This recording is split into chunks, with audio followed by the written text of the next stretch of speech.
If they're selected music, it's probably real.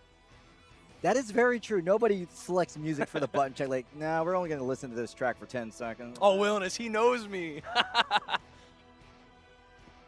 Real All right, match. we're getting the thumbs up. We're about to get started. Jornana versus Kouga. I asked him right before. It's Kouga.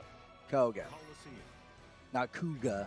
I know. Oh, Jornana calls him Kouga. So we're going right into it. So Vira is definitely an interesting character.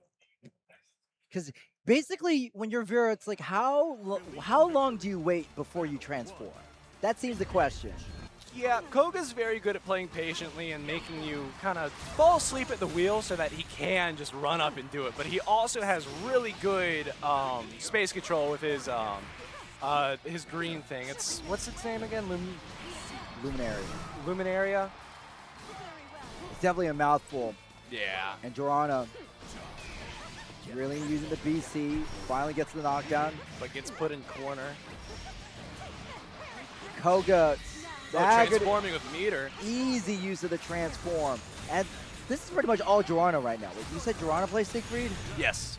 I think we have a side swap names. Yeah, Jornana plays Siegfried, so I'm pretty sure it's on the... Well, perfect.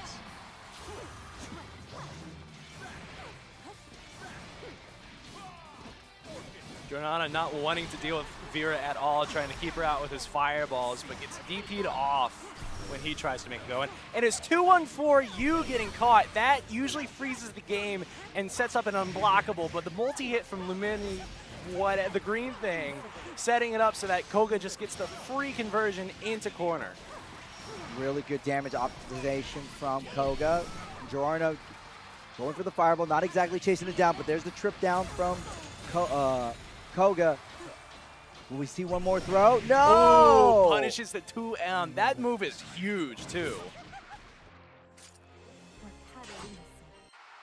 Kouga is feeling very comfortable in this Siegfried matchup.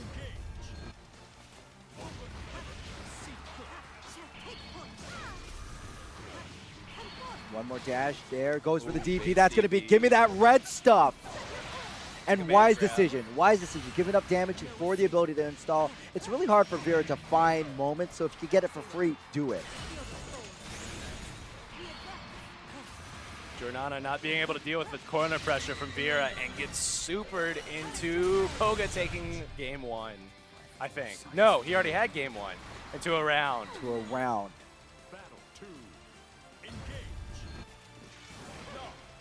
Jornana going back, still gets clipped on the toes, throwing the fireball one more time, looking for some big knockdown so getting our opponent's face, but still, wake up throw from Kouga.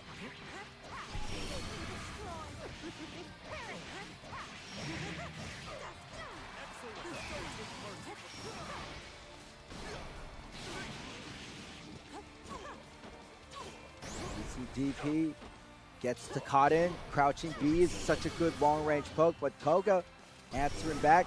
Fireball gets the check, and the BCA, not BCA, the BC knocks him down.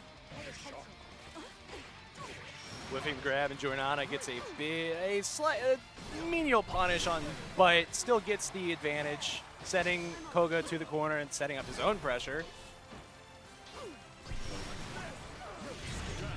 Finally.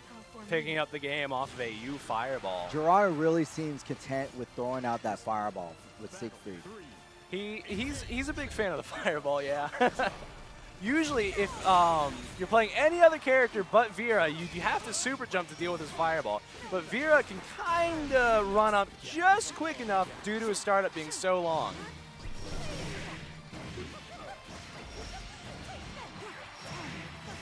And Kouga dribbling Jornana against the corner. Jornana falling victim to the green fairy one more time. Uses the BC to get a side switch. And now, imposing their will with the plus frames. Oh, catches their opponent. Gets DP'd out. Resetting to neutral. And guard crush while Jornana has no BC. Ends the round. Very good play from Kouga. Oh. Kouga is just putting on a masterclass on how and why Vira is so annoying to deal with. Just with a lot of setups, a lot of long combos, which definitely deteriorate your mental stack. Just like, oh, when is this over? And just really pressure that she has is a little insane, but Jornana DPing out, his only answer so far.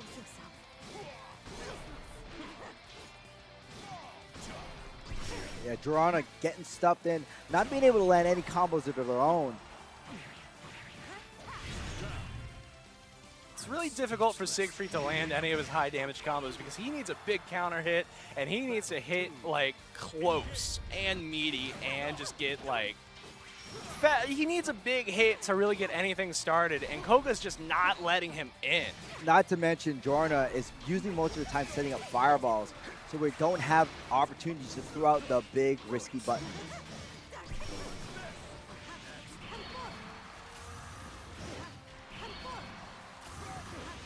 Kouga catching a ton of Jornana's backwalks right now, sending him to the corner. And Jornana gets the throw. A comeback can be mountain, but Kouga still finding ways to back away. And the unblockable gets dodged by Vira on reaction. And another guard crush to send him back to the corner. We're not going to do it again, especially when Kouga doesn't have enough meter. And kills. What a fast one-sided game from Kouga. Taking out Jornana, just using the character's tools a lot more effectively, wouldn't you say? Right. Jornana's not setting up his situations as well as Siegfried should be, because he's very good at taking advantage of like any advantage situations. But Vira just gets to cancel that out with a lot of her long low pokes. It is, and just, again, one more time, that Jornana not really playing hyper aggressive with the Siegfried. So we're not having opportunities to get our counter hits. We're not dictating the space. It really felt like when Jornana was in control, they were just more content with setting up fireballs and trying to set up plus frame situations. Right. Which Siegfried is a lot about controlling space too, but you have to go in. He was playing a little scared, I feel. I think so too. It's just like when you're losing, especially to an opponent that's swarming you, your first instinct is to turtle up and wait for the offense to stop. But in games like Granblue, the offense doesn't stop. You have to make it stop. Right, especially shown off there with the guard crushes that Kouga hit twice in the set. Just I don't want to say he was asleep at the wheel, but he was he had a lot of things on his mind for that. I believe so, but still, this is pools. There's more time to climb out of the ranks and try to get into the top 8. This is Beast in the East, by the way, chat. Captain No Fun and GGC on the mic. And on deck soon, we're going to have Siero versus 17Blades. Siero. He's also from my local scene. Where is your local scene, G? RVA. What's RVA? Richmond, Virginia. Oh, so you're a bunch of Virginia boys. Yeah. We're all from... Everyone is kind of like from the area. Actually, both of these guys I've seen at our locals. Come out to the King Returns. It's like the coolest tournament set. Oh, does that mean you know PsychoBlue then? Yes. I figured as much. PsychoBlue is pretty cool guy. So how did you guys find out about Beast in the East then? Oh, I found out 2 years ago on, I don't remember how, but I was like, oh my god, guys. Oh no, look at this. That was probably purchased at the Artist Alley. The Artist Alley that we have here at Beast in the East. Yes, that is definitely one of the, it is summertime, so I cannot fault anyone for wanting to partake in the visual splendor. So Siero, I believe I saw them play in top 8 last year. Right. Siero went fairly far. I can't remember exactly how far, but definitely, I believe top 4? I'm not sure about that. You would have to fact check me. I'm definitely excited to see what's being played right now. We started off with a Katalina and Soares, did Siegfried and Vira, And then it's going to be a Galleon. Yep. Galleon. Oh, And I'm not sure what 17Blades plays, so this is going to be new to me.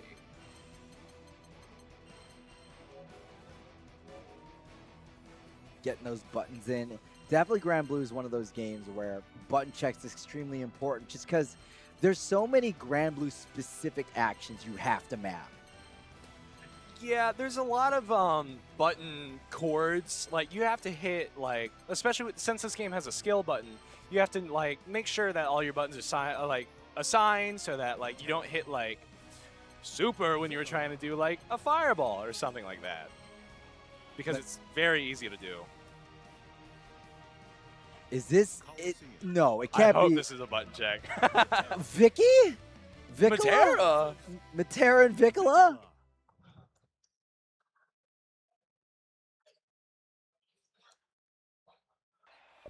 Are you the type of player, do you do button checks for your games? Not really. I just full send it. Do you do button checks ever? No. Especially with modern games. I really like how Tekken and Street Fighter, you can just button check in the command I do think list. that's really cool, but it really feels like the Granblue players, like, if I don't see the animations, I don't trust it. Right. Especially with, as you can see here at SBA input settings, there's like 6 separate settings on how you can input your supers, and you can toggle them individually.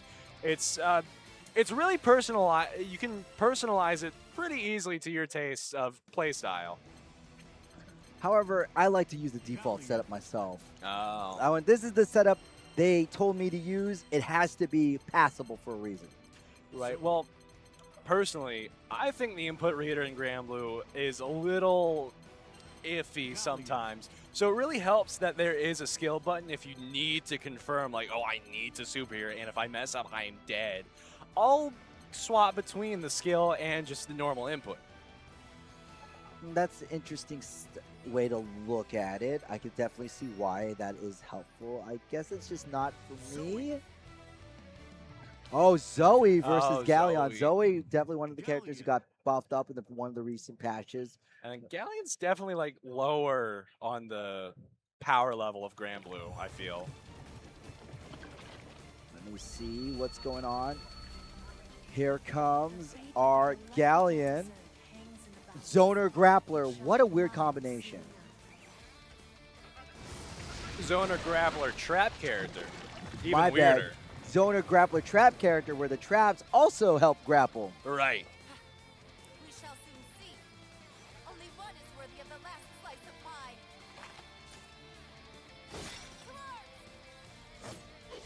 Believe in victory. Battle So one. Zoey, be on the lookout for crouching B as long as her DP slash, which is a really good combo starter. Right, and it's also plus if you use the heavy version. You can be plus after DP from about half screen, I believe. That's pretty good. It might be safe, not plus. And the command grab from Galleon, converting into a full combo and the first perfect of this Granblue pool stream. It's only the first round though. Plenty of time to recover, plenty of time to just understand what our opponent wants to do. There's the DP I was talking about. Definitely safe, not plus, my bad. Drops the rocket in one more time. Armoring through Galleon's big half-stream buttons, trying to just get in on this weird hybrid character. Zoey is a pretty good anti-zone character, but some tools she just can't use to deal with Galleon like she could others. And I like what 17Blades is doing, making sure that our Dragon meter is healthy. That way we're not causing it to reload on its own. Galleon too far, whiffs the BC and baits out the UDP, getting a full crumple punish into round 1 for Siero. What a damaging set for our opponent. Believe in victory. Battle one. Engage. Let's see. Oh man, what an air grab setup.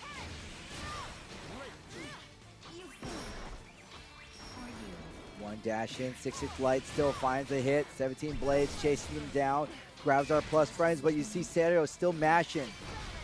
17Blades desperate to keep Galleon in the corner, because if Galleon gets out of corner and puts you full screen, you just get that rock thrown on your head, and you can't do too much about it aside from read. Okay, looks like we got hit on this dashing Light. Little shimmy attempt. Siero holding this pressure one more time. Boom! Skybound Art.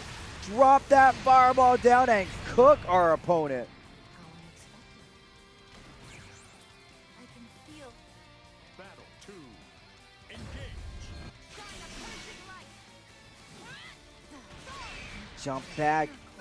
And 17Blades using more of the distance factor of Zooey.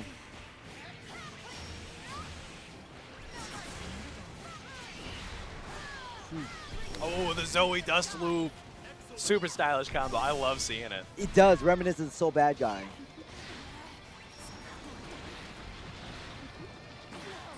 Zooey trying to set up anything, but Galleon can just kind of punish you from full screen if you're not blocking Yeah, low. throws the Katamari right at you.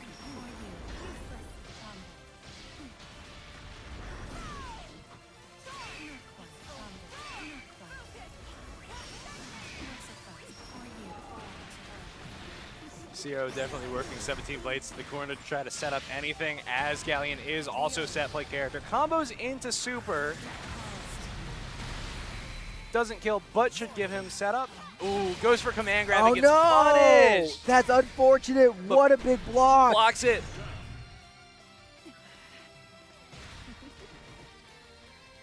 And Siero feeling really, really good about that one.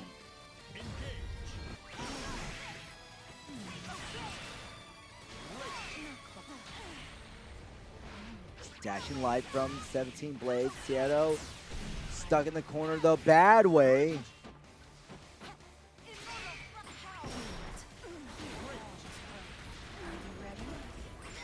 One more catches the toes. Here's the hit. Siero making something really big happen. Definitely just playing the keep out game against Zooey, because, I mean, what else can you do when she has that huge dragon that she can just, like, full send? Bam. And that's the second game for Siero. It's really looking difficult for 17Blades. A lot of landslides so far. That's true. Like, it was a 3-0. This is going 2-0 so far, and I can't remember the other one, but I think it was 3-1? 3-0. Well, RoseHashira is going to be fighting Zohma from Data. So RoseHashira representing the second division. That's their tag. And Zohma with DATA. Zooey. I would have known them if I heard about them. So we're moving through the bracket right now. And I got to thank everybody for coming in to watch Beast in the East. And I got to thank Team Spooky for hosting us on their channel. It's been an honor to be here.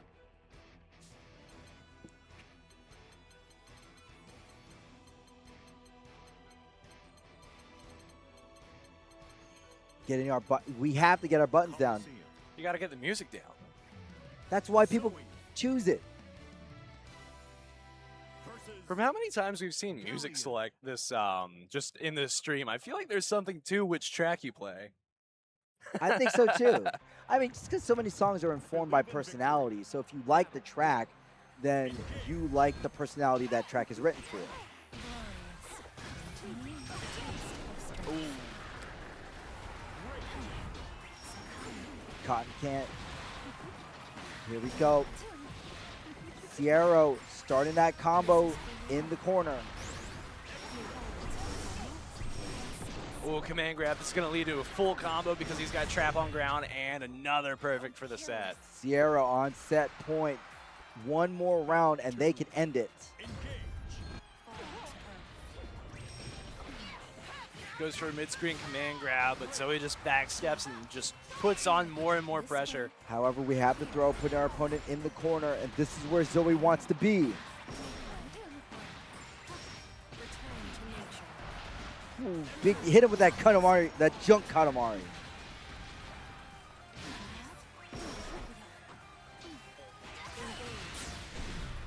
Raging strike one more time, stabilize the combo. Big opportunity on the board. Galleon can win this in one more interaction, and that's it. How could I ever fail? 3-0 to Siero. You hate to see it go, but at least they have one victory against Siero. What a match. Super short, basic level, just Twice as A lot of back and forth. legit back and forth. bringing peace to the skies.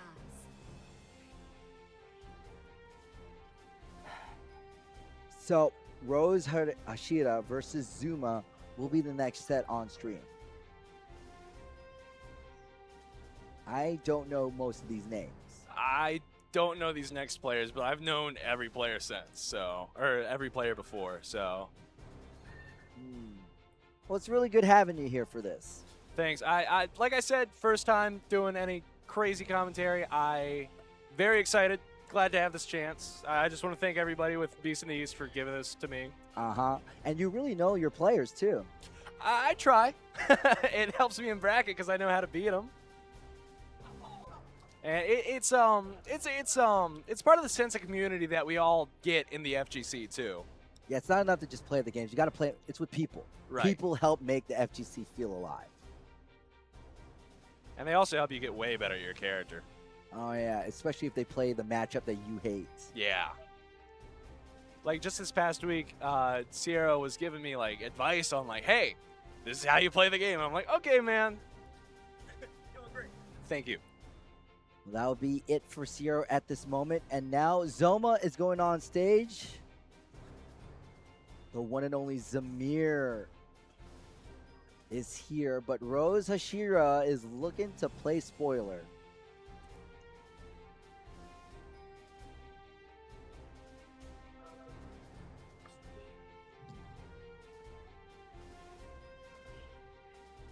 So Soares is your favorite character, right? Easily. Like, Soares and Willingness are definitely top two for me. I don't think there's any character that really comes close. So you like your big two-touch Charlie characters. Yeah. So your Marissas, your M. Bisons.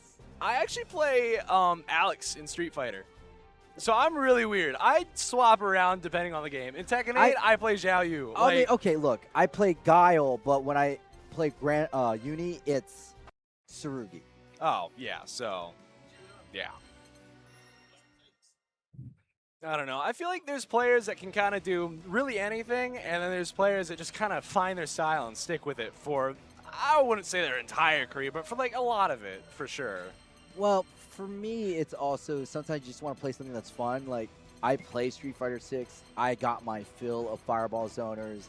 I'm not exactly looking to be like, man, I want to play Eustace, even though he is Guile with a gun. Yeah. And especially since he doesn't have charge inputs anymore, he's just better Guile with a gun. Like, why wouldn't you play him? You play Lowain, right? I play Lowain. I love Lowain. I love Lowain, even though that, you know, I'm going to... Zamir said it. I agree. Lowain is carried. Yeah, especially with his Flame Wheel. I'm so happy that we haven't seen one because it was last year Lowain took me out of top 8, so... Lowain's Flame Wheel, well, I mean, we'll talk about Lowain later, but right now, I believe we should be seeing another Vira. Oh, Vira and Ferry. So Granblue's a little, Waifu? zoner-oriented. Oh, yeah. I mean, Blue Sky Guy does so well with Vasaraga. Zoner-oriented. So I think this is a real game. Okay, never mind.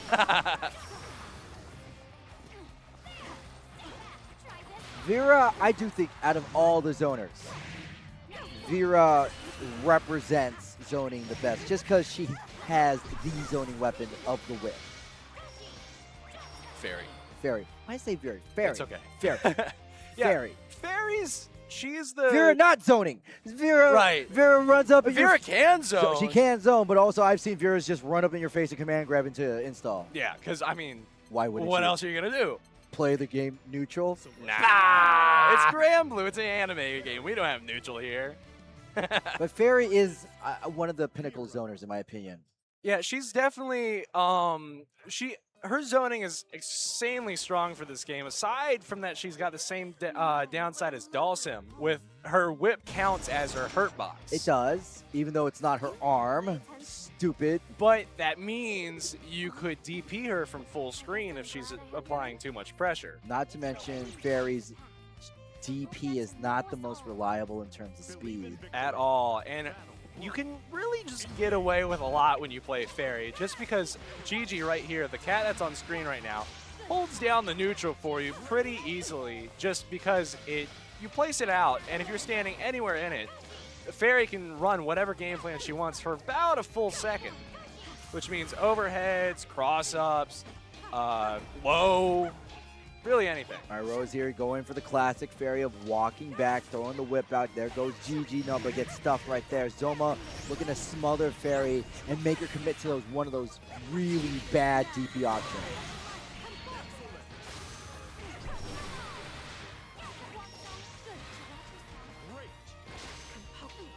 Pretty big damage. Played a strong board. Vira definitely trying to stay in Ferry's face. A lot of her buttons are a little slow, so if you can get up there, you can kind of just run your game plan in her face. Yeah, but she can always BC out. And that's the thing about Zohma. Zohma is understanding, like, any time that they recognize a setup being thrown in, they're diving in.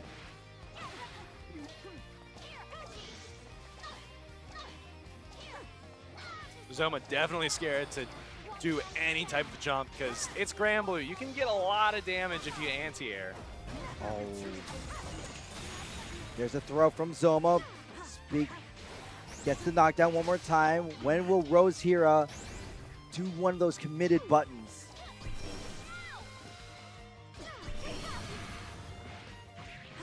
Dash light, good combo. Zohma sets up the Ferry, but now Ferry blocks it with the BC. Oh, baiting out jab and getting a punish with her green Ferry. And Zohma taking that first game rather decisively. With the DP too. RoseHashira unable to really get any of that distance established. Because that happens. Yeah. Right, roll right under the guest bomb.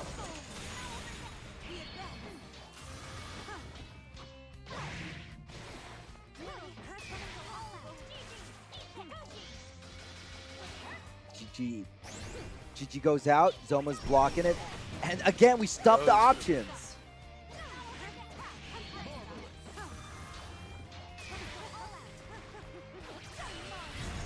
Hit confirms into a, oh my god, what's it called? I play this game. Oh, misses with the dashing light. RoseHashira starting to pick up a little bit of momentum. Definitely landing Gigi a lot more.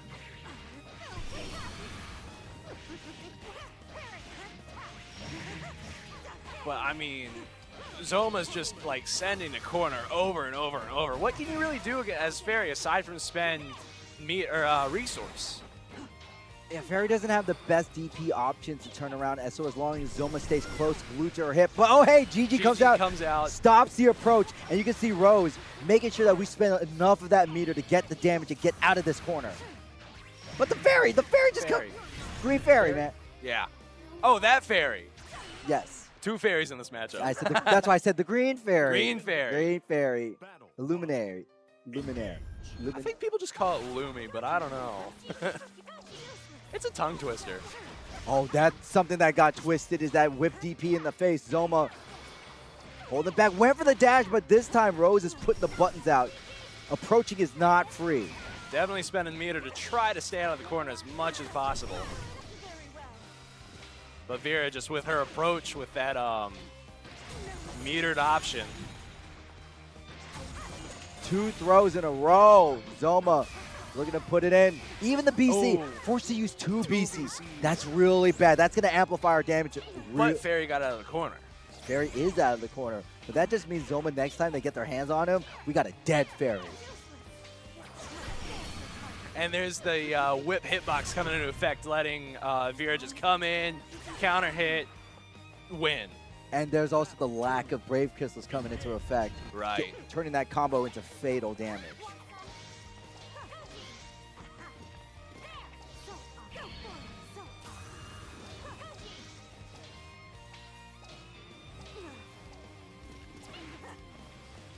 RoseHashira keeping him away, being extra careful not to whip the whip, but now GG lands in, gets the full combo. Spending meter not get caught out by Vira again. Launches into GG into a corner combo. GG one more time, still a little too far for it. Zohma on the ground, so close to losing this round.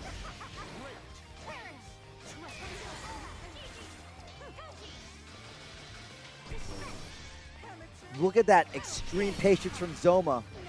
Trying to see. Rose juggling. No, Zohma juggling Rose in the corner. There's the Ferry one more time. Oh, And confirms into winning the round. bam! Bringing it to 3-0 for Yeah, Zohma. I spoke to Zohma. Zohma is a very talented Granblue commentator, but he's really been taking this time to compete in as many Granblue tournaments as possible. Because To really how can you get better? how can you get better? Pray? Wish? Tournament? Tournament? Maybe? Local scene?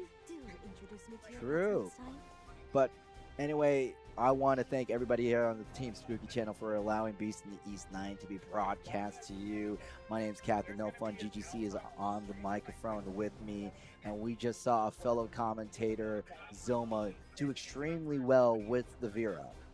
And right now, we have seen quite the diverse character spread, wouldn't you say, GG? Right. Ferry is a little more popular, but like, when's the last time you've seen like Siegfried in a just bracket? Like, he's like popular, but he's not like he's popular online, But not popular. but not popular in person. And you saw 4 Soras, didn't you say? Yeah, but Sora's he's not to downplay my main or like anything. Actually, I'm about to upplay him. He's a little easy to pick up. Well, So yeah, he's, I mean, and he's fun. He's so fun to play. Oh. But Granblue just has a lot of like character options, and a lot of characters are viable. There's a few that stand head and shoulders above the rest, but they're not as fun. I mean, are their names Beatrix? She got nerfed a little bit. It's mainly Matera that I like, because she just keeps you full screen. She is Captain No Fun of Granblue. I could see it. I could see it. I could see it. Because you get in on her, she just BCs you out, Like, contends with the arrows. Yeah. But now, Siero is coming back, and they are going to be fighting your bracket demon, Catalina's, being played by MisterDingle. I mean, to be honest with you, I've never won a bracket against either of these guys. And now you get to watch them fight each other. I And, know, and it's just great. and just pretend that you're pressing the buttons on the other end, like, yes, Yeah. lose. I've played Galleon since day one. Yes, I am a true fan of the Galleon. But if you haven't heard by now, Beast in the East is a wonderful tournament. Is this your this is not your first Beast in the No, East. this is my, I think, third. Third. So you came in right when the FGC started to be represented. Did I? I'm not sure what happened beforehand. I just saw like, oh, fighting game tournament. Yeah, because this was actually a rhythm game tournament first. Oh. It was the dance games first, and then we slowly started bringing in the fighting games. So what about Beast in the East keeps having you come back, GG? I just really like all the separate people. Like, there's some people, like, I met them my first year here, and I'm so excited to see them every single year I come back. I'm like, hey, what's up? Hey, like, it's been a year. How's it going? And I just get to see their growth. They get to see my growth. And like I've been saying, it's a big community thing. I see. Yeah, I'm good friends with some of the tournament organizers, so I love watching how much this event has grown. Because this might sound weird, but there is a free play arcade here, and the fact that the free play arcade is getting smaller and smaller is a good sign, because what's replacing the arcade is more vendors and more stream setups. Right, and I mean, one day this could be a fighting game major. Oh, I would love it if it was a fighting game major. But you know, I will say though, since I am a Guile main, I was halfway tempted to play Matera because Butterfly is just Crazy. It's just full screen, respect my neutral button. Right, just like GG from last round, if you could just set off Butterfly in their face, you get a full second just to do anything. Yeah, I That's can little do crazy. anything. I get to just manipulate my opponent. Oh no, what are you gonna do? And then you can also just choose, hey, I want to stay at full screen with BC, and oh, you're off me now. Oopsie daisies, but still, Santos Galleon is definitely the wild card of this set. I don't see too many of this character at all. Definitely. I don't want to say that people from my locals are like the best people ever, but there's not enough Galleons to have anyone outside of the top 10 if you really think about it. So we could say that Siero is pretty high up there. There's definitely a lot of characters I believe that we joke about are not in the game, like Gran, who I don't see Gran. Oh, you mean the boot guy? Yeah, the boot. Yeah. Yeah, the boot guy. Less fun DJ. Who? Oh no, you don't do that to me. I've seen DJ a lot. Another player at our locals plays Gita, so I can't even make that joke. Button check here. Back in our locals, we have our button check is round 1. We'll play the first round as a button check and then go back. Oh man, that wasn't good. Yeah. But if you win, like, oh no, that was exactly. We love doing that. So you lose a wait. Was that button check? Oh, I'm so sorry. Even though I just did like a corner carry comp, that was just. My bad. I thought it was the game. That wasn't even my main. But I thought you played that character. That wasn't even my color. Oh yeah, I wasn't using my weapon. How could I know what was going on? Not the DLC's not here. It's a completely different thing. So, we are looking for Frozen Blade. That is what our MisterDingle is looking for. If he can get in on Galleon. Can Galleon set up the traps? A lot of what Galleon is looking for in this matchup is her far 5H, because it's a fat, disjointed hitbox out in front of her, and Katalina can't contest it as easily. It's the same thing as Katalina Soar is, but now it's Katalina at the disadvantage. MisterDingle playing Katalina, Siero versus Galleon. This is a top 8 qualifier. Whoever takes this, moving on onto the winner's side. Always a good position. I can't help but root for both of them. Big wall bounce from Siero, dancing around, respecting the damage. Here comes the Enchanted Lance to try to get in, and MisterDingle muscling their way in. It's a really forceful Katarina. Stops him.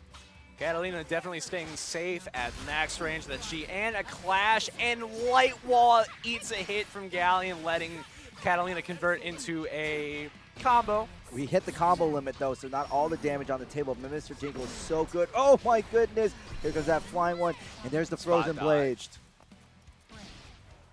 And that's that 5C that you were talking about for Galleon.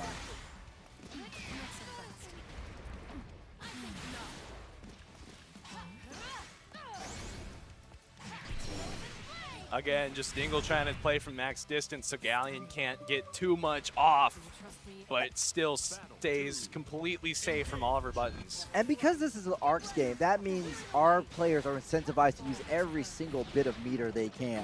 Right, and this game it hands out meter like candy. So you're going to see the screen flash blue a ton whenever they use meter. I mean, 15% off of throw, man.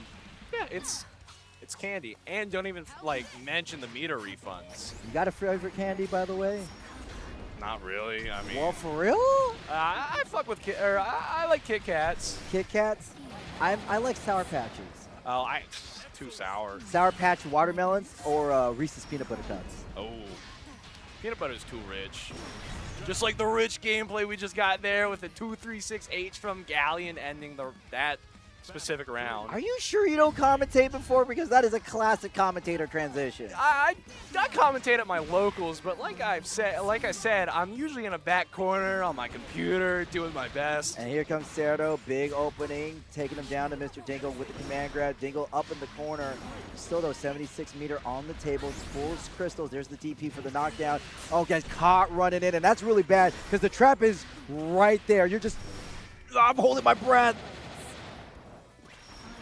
Not yet chip kill range. He's in chip kill range, so if he gets hit at all on block, Dingle loses the set. And you can see Siero feeling it and just went for the ultimate, which is even more chip damage. Chip damage is pretty potent in Granblue. Yeah, definitely. There's some characters, your entire thing is chip damage. Galleon's not one of them. But at that low level of health, yeah, she can be. Right. So remember, this is the top 8 qualifier. The more you win, the better you are. And when you lose, it just extends your path to the top 8 that much longer. Drops the rock one more time. And Dingle went for the enchanted lance, but no, the far-reaching specials of Galleon stops her.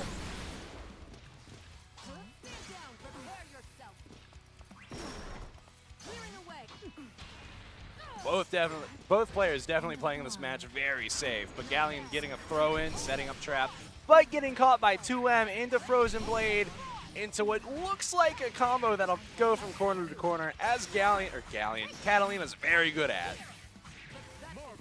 One more went for the shimmy attempt. There's the throw. Siero knowing they can lose this in one hit, and Dingle don't want to overextend themselves. But supers, and I think he's low enough to take the round. I believe so.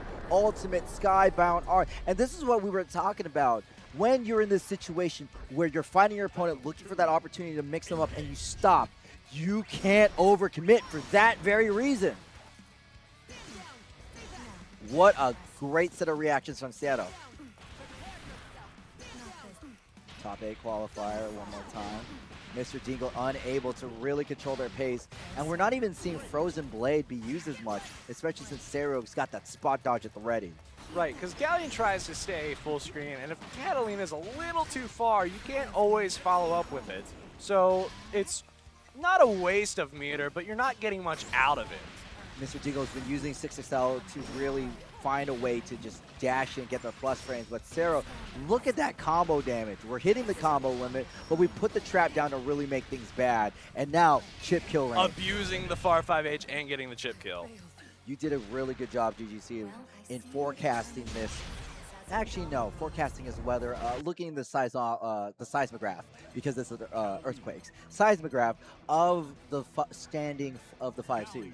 I mean, I know both these players personally, and Siero loves the far 5H that Galleon has. He claims it's her only good button. You know what I just realized too? Like, do you play any other anime fighters, or is Granblue your main one? Granblue's my main one. See, because I play other anime fighters, I say C. You say H. Heavy. Yeah. H. Which is like the fierce button in universally. Yeah. You say H. I love how silly fighting. It's all notation. It's all notation. Because yeah, in Granblue it's light, medium, heavy. Right, and unique. And unique. I forgot about unique. Siero sending to Katalina out to corner with the palette swap for MisterDingle. Not sure how that'll affect his gameplay. Definitely, though, I do see the power of the palette swap, mainly a great way to refresh your eyes. Maybe that red is going to make Dingle go, nah, I got to be aggressive.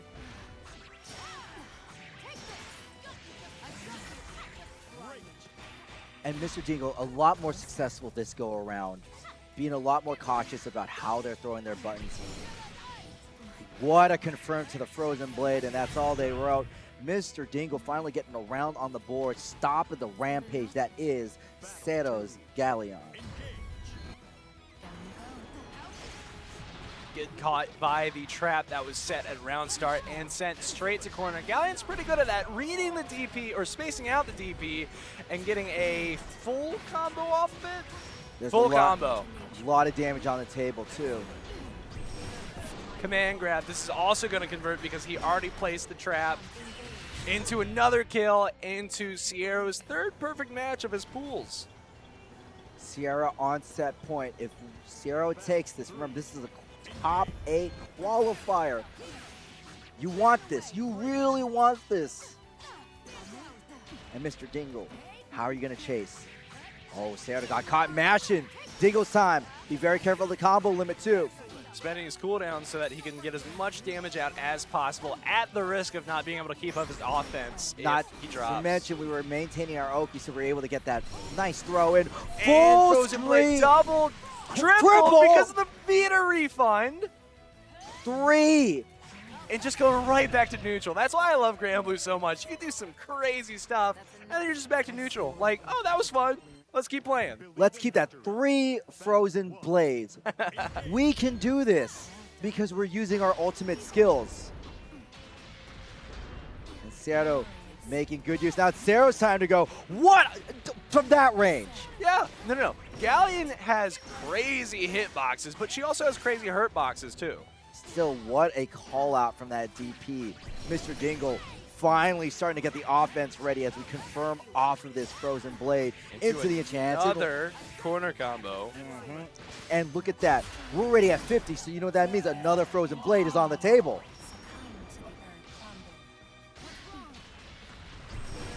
Goes to the command grab, but he spent the rock, so he doesn't get as powerful of a rock, but it's just enough to confirm for a kill. Man, they spend it on the rock and roll their way into set points. This is really bad for MisterDingle. If Dingle wants to stay on the winner's side, we're needing to win 2 rounds back-to-back. Sarah, though, 1 more round, and they're going to be on easy street. Light wall holding in for the extended period of time. No win and punish off the standing heavy. Here comes the Frozen Blade, backing away. Stay away from that. Don't Enchanted Lance. Please don't Enchanted Lance. I got a little scared. Dingle's just very good at playing at like your max range. So there's a little bit of jump, a little bit of fear, but a lot of what he does is just when can you press against him? But Siero's able to find out where to press. Siero's always finding the right time to press, and now is making sure that they're pressing their advantage against MisterDingle. MisterDingle stuck in the corner, has to stay in that trapped person. Are you ready to play a game Jigsaw style? But catches the light. Here comes the Frozen Blade, and we still have 50 meter, and we do it again. Corner to corner. It's everything Katalina needs. Corner to corner, corner to corner, corner to corner. But Katalina needs a doctor. Check it out. 1 more combo from Siero, especially a command grab, and we're going to end this. So MisterDingle has to be very careful. We've been in this situation before, and that's when Dingle got hit by a Skybound Art. So close. Dingle trying to build up that meter 1% away. And catches with a low from half screen into a win for Siero into top 8. Winner's side. Winner's side. It really felt like Dingle's like, hey man, I got a time I could pop open that Frozen Blade, but 1% forced Dingle to consider the Enchanted Lance to get in, but the trap was there, and Zoink Scooby-Doo, MisterDingle got unmasked, and now is moving on to the lower place. No Scooby snacks for him at the moment. But he has another chance at top 8, which, since they're both from my region, I really hope they both get into top 8. Might be a little selfish, though. Is it really wrong to cheer for your own for your own area? I don't think it is. Of course, I would get the biased answer. Still, what an amazing adaptable. First off, triple-inch Frozen Blade. Yeah. That's just It's crazy. Silly, stupid, love it. Do it again. I mean, it's Granblue. There's like I said, a lot of stupid stuff, but it's fun. It's fun, stupid stuff. And especially with their meter refund, if you can land any stupid stuff from even full screen, you know, it's fun.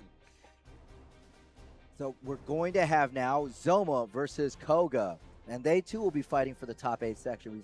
We've seen both of these players before. Zohma's Vira versus Kouga's Vira. It's a mirror match. hey, tell the people at home how you feel about mirror matches. I don't like mirror matches. I don't like mirror matches either. Especially first off, the only thing worse than a mirror match is a zoner mirror match. Definitely. I mean, it's just sitting at full screen. He's like, okay, projectile. Like, but this is not a zoner mirror match. This is a flying set play, rush down, one of these things. Yeah, with the green bird. Illumini. But definitely some set play, some player expression, like able to come through here just because of Lumi and just set play. The word that we're going to move into this set, I believe, it's going to be conditioning, something I don't use a lot. Right. But it's how do we condition our opponent, especially on knockdown? Do we make him respect the Ferry? And can we get that elusive command grab install? Well, Kouga's very good at conditioning while staying safe by using, it'll look extremely weird, but if he does it this set, he will send out Lumi and then DP from half screen. And it's going to look super weird, but trust me, it's conditioning. Because of the fact that when you are playing against that and you get hit with a DP from half screen, you're like, well, I have to respect this. Right. And you can't really send out any like dumb full screen buttons against that because you have to, if you hit Vira, Lumi goes away. So you're trying to hit her before you get hit by Lumi. But if you send out that DP, you just can't press and you have to take it. Because you're extending your hurt box as well. Vira. Right. Vira. So what I also have noticed that our Viras have been using, they haven't been really using the install for a lot of the classic Vira mix-ups. It usually is the round is over by then. Right. A lot of them want to go for the metered way to get into the install just because it's safer. I mean, in a big bracket like this with players of all skill levels, it's good to be safe, I think. Believe in victory. It's always good to be safe in life. True. And love. Yeah. So both of these players hit the button check.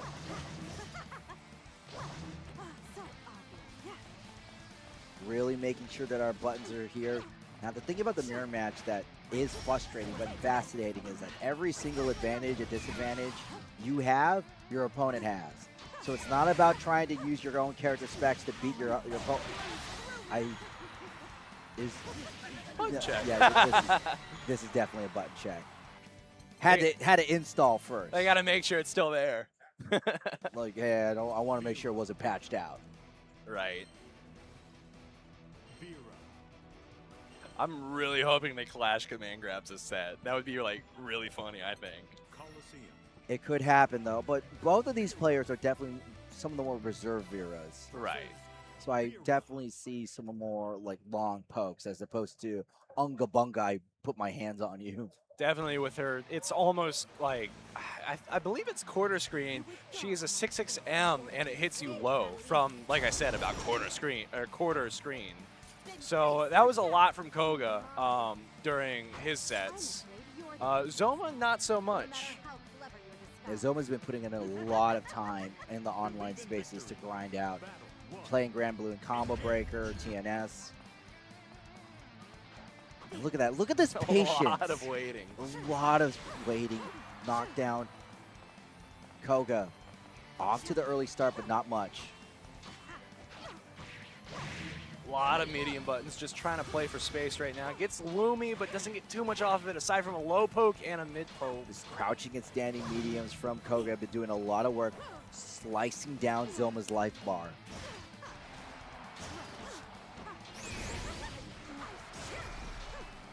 There's that DP from half screen you were talking about.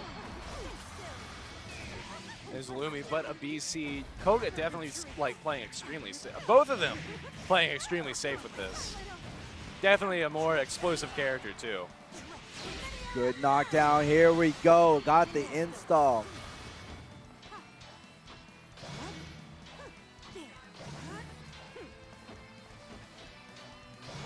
A lot of respecting on our opponent. Zohma not taking too much advantage of the install because since it's a mirror match, you can't really knowledge check because they already know all the knowledge checks, which is a lot of what Vira gets with and install. you can see Zohma being slow, close to being chipped out. And getting a grab to end the first round. Definitely a byproduct of all the waiting. Kouga narrowly loses that one from Zohma getting the first round. There's the knockdown taken off the green one. Oh no! There's the red Counter stuff. into install. Perfect. Keep it simple. Amplify the damage. And send into corner on block. Good interrupt there by Zohma.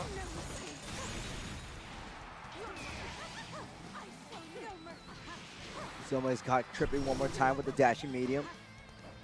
You can really see Kouga loves that dashing. Yeah, it catches back walks, it catches forward walks, it catches high block. It really just catches anything and lets you send a little bit more to corner each time. Kouga finding a little bit of life with him, landing the quarter circle forward. Zohma jumps up, alters their jump trajectory, finds the counter hit, doesn't believe in it though. Oh, whiffing a grab and getting guard crushed by Zohma, getting sent into whatever mix-up that Zohma wants to set up next. Or just a kill, or just the kill. Raw damage kill from Zohma. Zohma with the first round. They got similar names too, man. Yeah, no, for me, it's always trying to keep track of which person is which in a mirror match. Right. I mean, I know Kouga because Kouga uses that color palette all the time, but I can... Kouga really likes that color palette, yes, black and white? I mean, everybody's got allegiance to their color palette. I mean, I've fought matches over my color palette. Vira.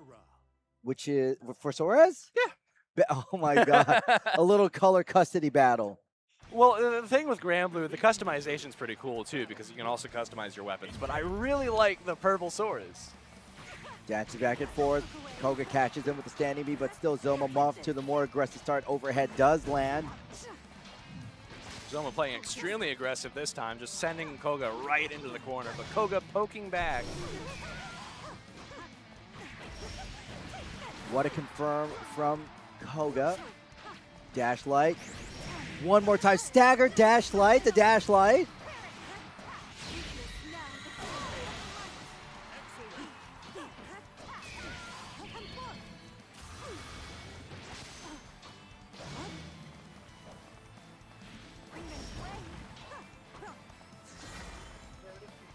Comes Kouga, keeps it going. Kouga in a very healthy lead. Rather slower paced match, wouldn't you say?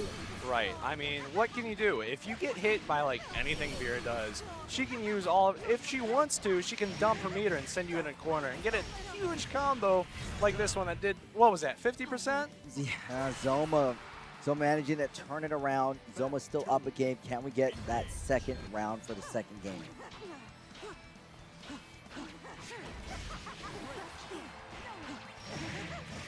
Ooh. Here goes Zohma.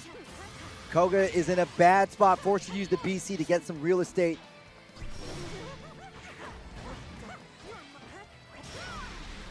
Goes for the frame trap overhead, but gets DP'd, so Kouga can get a little more ground in this matchup, but it's really not in his favor. No, it's not. Zohma's doing a great job. Oh, that's a big opening right there. Got a 100-meter. Back to corner, but it might hit combo limit right there. Zohma not being able to confirm the kill, but definitely going in a little bit more now with install. There's a dashing medium. Zohma senses blood in the water. Wants to really end it in with the dashing light. That will end that game 2-0. Zohma looking really close to making it into winner's top 8. I understand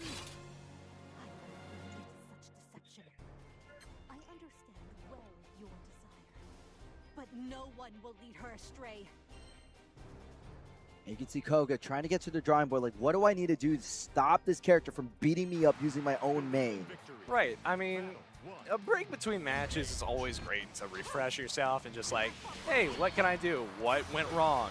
And Kouga definitely uses that to an advantage. Oh, but gets baited with the DP. Definitely a little riskier of a play from last round. And because we got the big counter hit, the scaling of this combo is going to be minimized as Zohma pretty much deletes over half of Kouga's life bar. And baits out that grab to finish out the round. Putting ourselves on set points. Battle 2. Engage.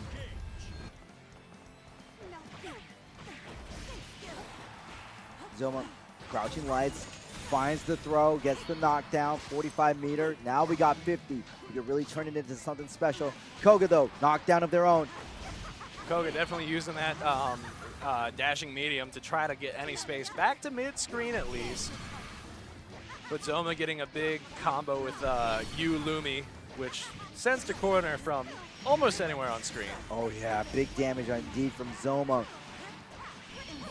We're not going to finish with a lot of meter left, but Kouga not going to finish with a lot of life left. And that sends Zohma right into top 8 on the winner's side. And Kouga to the lower end. Zohma really felt like, hey, I got this super hyper aggressive last round. And Zohma is just so on point. Right, just every round was another, it's like a car, like a stick, like you just gotta gear shift it up game after game and keep your opponent just guessing on like, oh, are you gonna be more aggressive this round, and just ramping it up and up and up. But she can zone and she can set play. There's a lot of combination characters. No. Oh, yep, here you go. Yeah. Don't know why Normaya showed up. That's what I thought. I was like, wait, Normaya? Shout outs to Kopi TV. But Versusia has a lot of, she's also very good at controlling the match. So it's definitely going to be up to whichever player can take control of the round first. I think it's going to snowball into their victory. Especially with Versusia's corner carry. The moment that girl gets a stock, bad things happen. Right. And especially just like Versusia stocks in general just make her extremely safe. So the interesting dynamic is Versusia is, since she is hybrid, she's got long limbs and can play the long range. But this is Siegfried. He got a big sword. Right. I think Siegfried might struggle a little bit just because the buttons are really slow, but I am proven wrong round start because Siegfried immediately takes the advantage. And Valkyraboo using the spot dodge to take away the fireball options. Definitely trying to stay outside of the range of Versusia's faster buttons, which is a very good call because I don't believe Siegfried can challenge. Oh, and you can see Primitive dancing in and out of that range, trying to see Valkyraboo get something. And Valkyraboo puts that stock up, but there's the big jump in from Primitive. But Valkyraboo mashes out. Right. Primitive trying to go for a grab to send a little more back to mid-screen, but Valkyraboo just getting a big combo and corner carry. And Valkyraboo really loving that jump in. And here's the damage piling up. We have 100 meter. We should see a skybound out soon just to close it out. Wasn't needed, but you have to absolutely be sure you get the kill. Right. Neutral jump for Valkyraboo, and that's the thing that I'm noticing about Valkyraboo. Valkyraboo is using the air to just impose their will, but Primitive, there's the DP. Whiffing the grab, and Valkyraboo definitely taking advantage of it, sending Siegfried back to full screen, invulnerable through 2 fireballs, and keeping Siegfried out at full screen at half health. Oh, the little mistimed dodge from Valkyraboo, but Primitive dropping the combo, and this is the thing, Valkyraboo is so ready. The moment our opponent drops, they are ready, piling it on. Here comes 18, 25 hits of pain. The winner semifinals. Both of these people fighting for a guaranteed top 3 position. Oh, going for the super, but it doesn't go far enough. Siegfried's other super might have hit there though. Might have.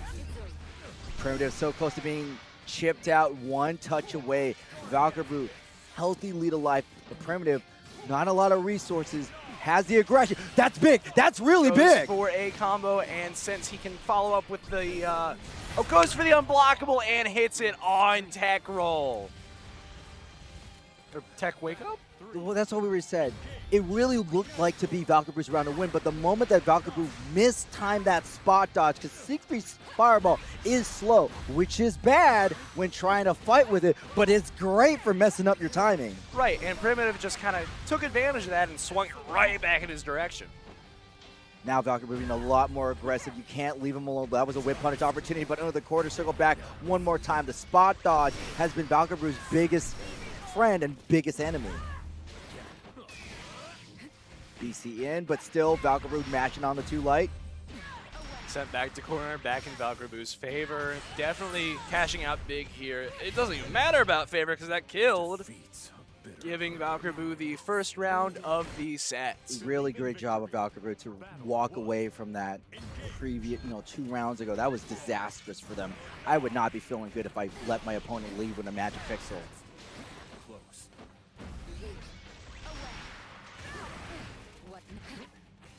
Primitive getting caught out by the slow startup of his Orcon, I think it's called? That's Orchid. Oh, okay. I mean, I just know 214. Yeah, QCB back. Going for a full combo into Super, sending Versusia into SSBA range, which means any hit could do a ton of damage. This is really bad for Valkyraboo. Valkyraboo has not been able to get anything started as Primitive is. This is the belligerent Siegfried I've been looking, waiting, and wishing for.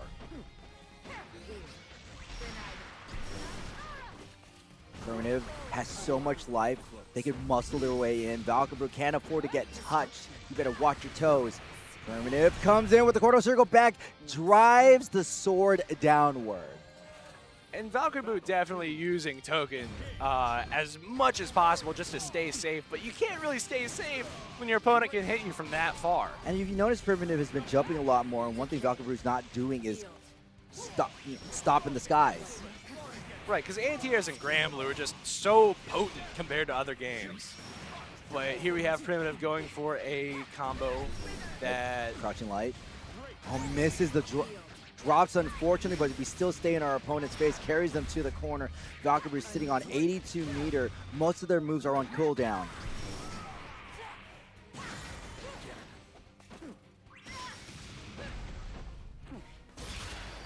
Clash, but none of them DPs into a whiff punish super, but does it recover? It does not!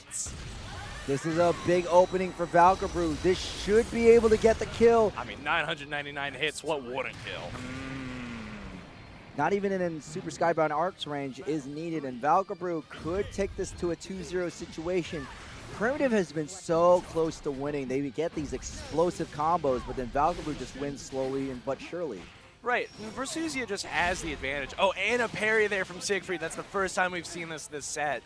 Definitely trying to keep Valkyraboo from going for any sort of pokes against him. Reset in, here comes the Raging Strike 2 into, not the Raging Strike, here comes that level 1 super. And look how much damage you can just put on the table with Siegfried. Siegfried can do even more than that, man. It is, insane. but that is also reliable damage. Right. And that's one of the reasons why Primitive has gone here. Primitive's not doing anything fancy, but they're doing something that works consistently.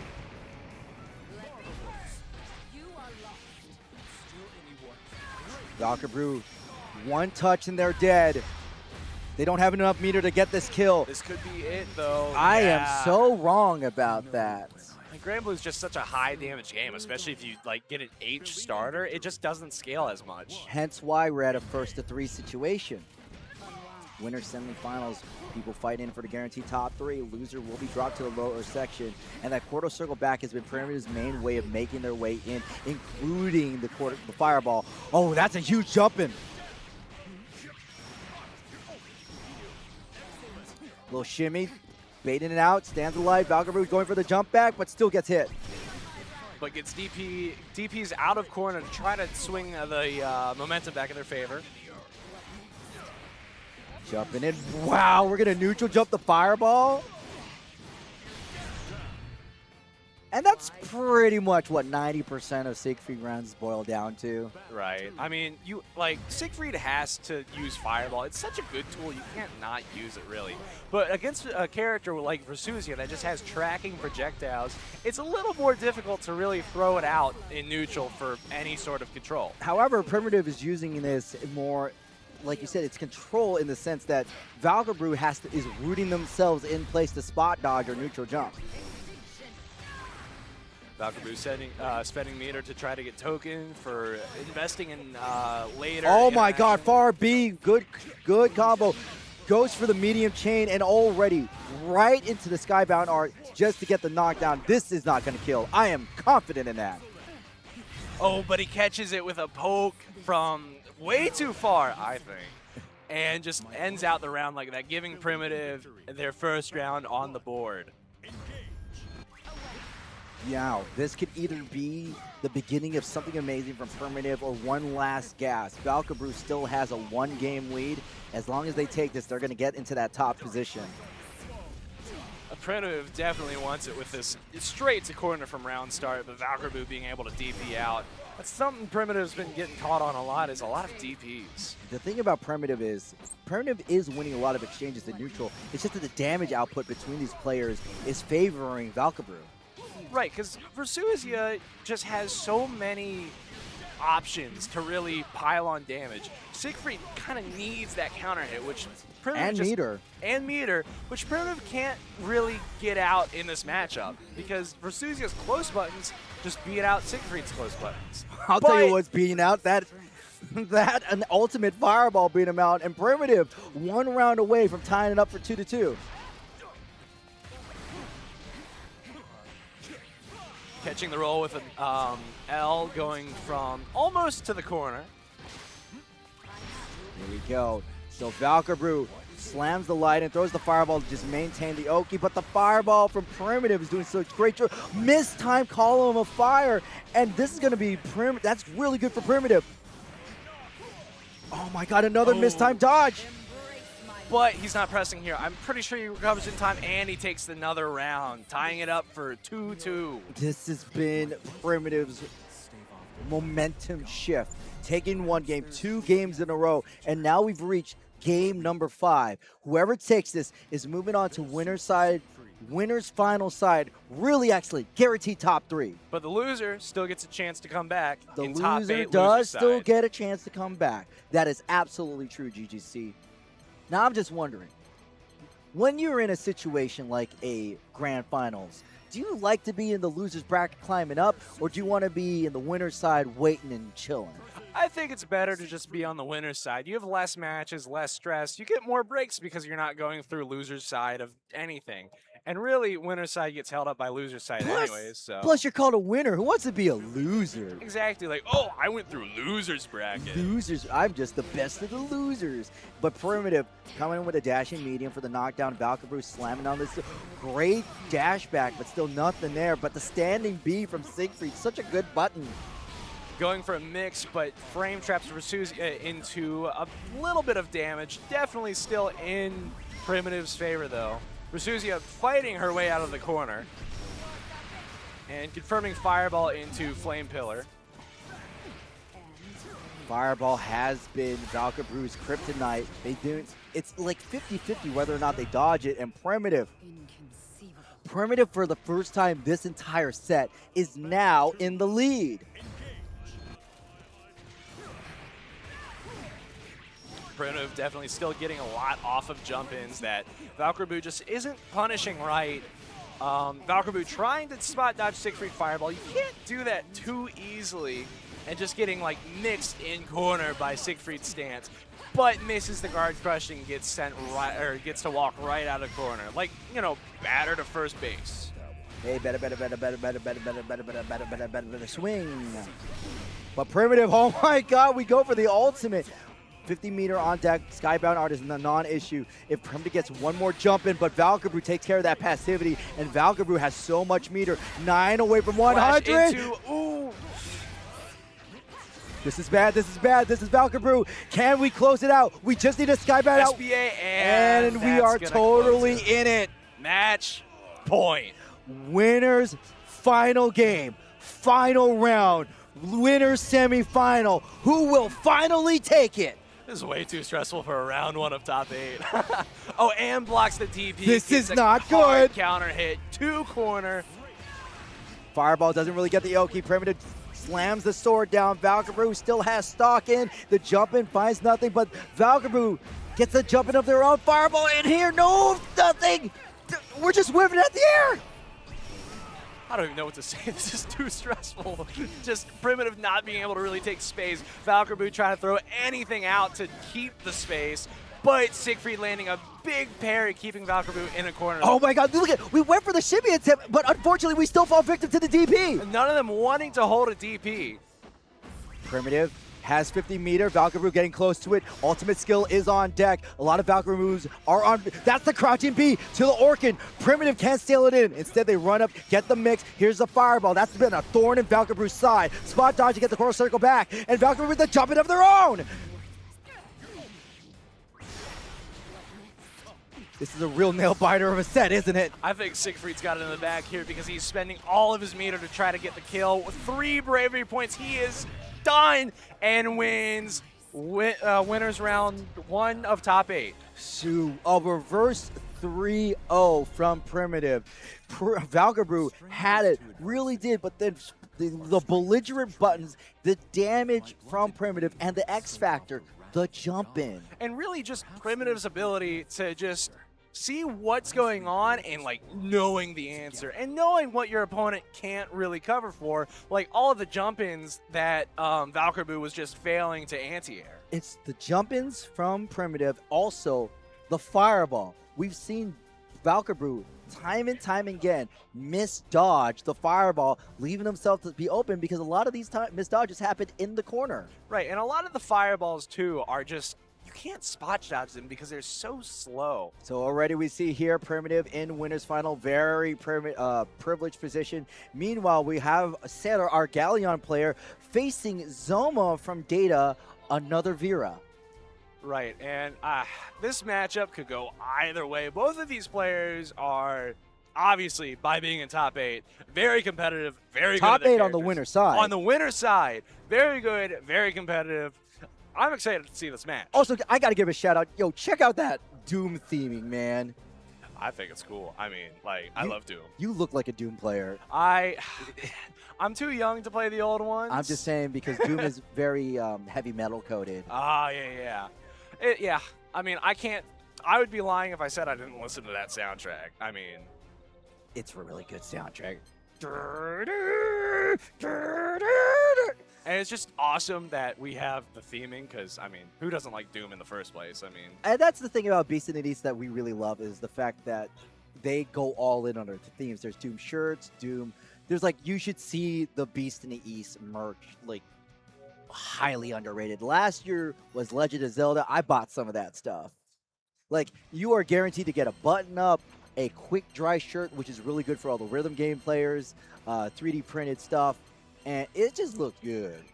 And then the year before that was Pokemon. So just Pokemon. every year is just a new, like... Previous years was JoJo.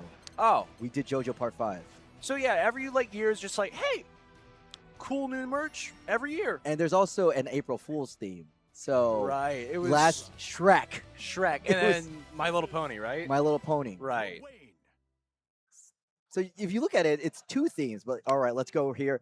Galleon versus, my bad. Vira? Yeah, Siero versus Zohma. Luane. Button check. What? Oh, button check. Button check. That scared me.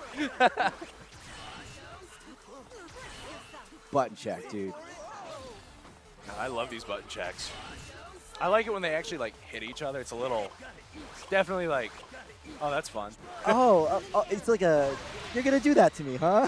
Like, oh, Vira installing button check. Ooh. Ooh. Like I said, gotta make sure it's there.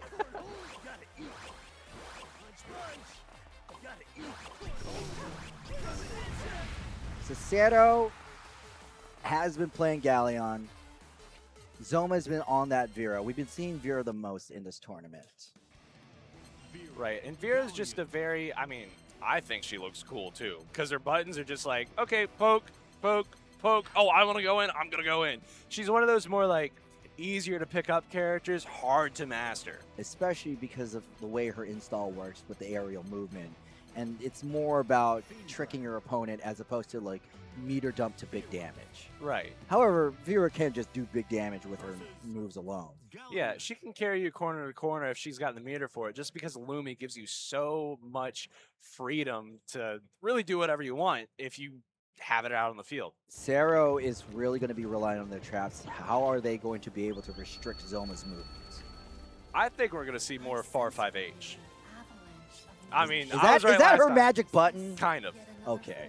I've spoken with Siero, like I said, and Siero thinks that Galleon's only button is Far 5H. I'm like, that doesn't sound just right, but if you look it up, the gist joint is crazy. Look at this. They're letting the intros play out. Oh, yeah, it's top 8. You got it. You gotta let the cinematics do their job. Especially for a game like Granblue, where every character has their own interaction. I think it's cool. And Zohma respecting the neutral, walking back. Sarah's going to go ahead and take it in.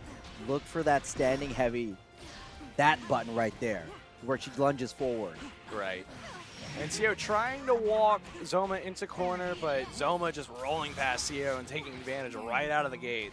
Siero goes for the side switch throw. We're using the 5H, and now Zohma standing in the end. Even though Zohma blocked, they pretty much took a heavy's worth of damage and chip.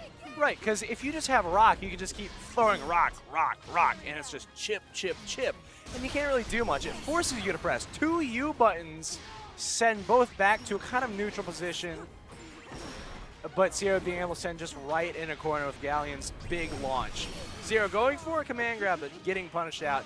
And here's the Lumi I was talking about, where you can just kind of go corner to corner if you can even land her. Zohma down to 2 bravery points. They recognize that they are in a one-touch situation. They need to kill Siero right now. I'm looking for the mix-up. Straight hit. And wow, the patience to just sit in the trap and slam that sweep button to get the round. Right, Zohma's basically saying like, hey, I know you're not going to press, because if you press, I'm going to press, and then you're going to die. So he's using that to his advantage.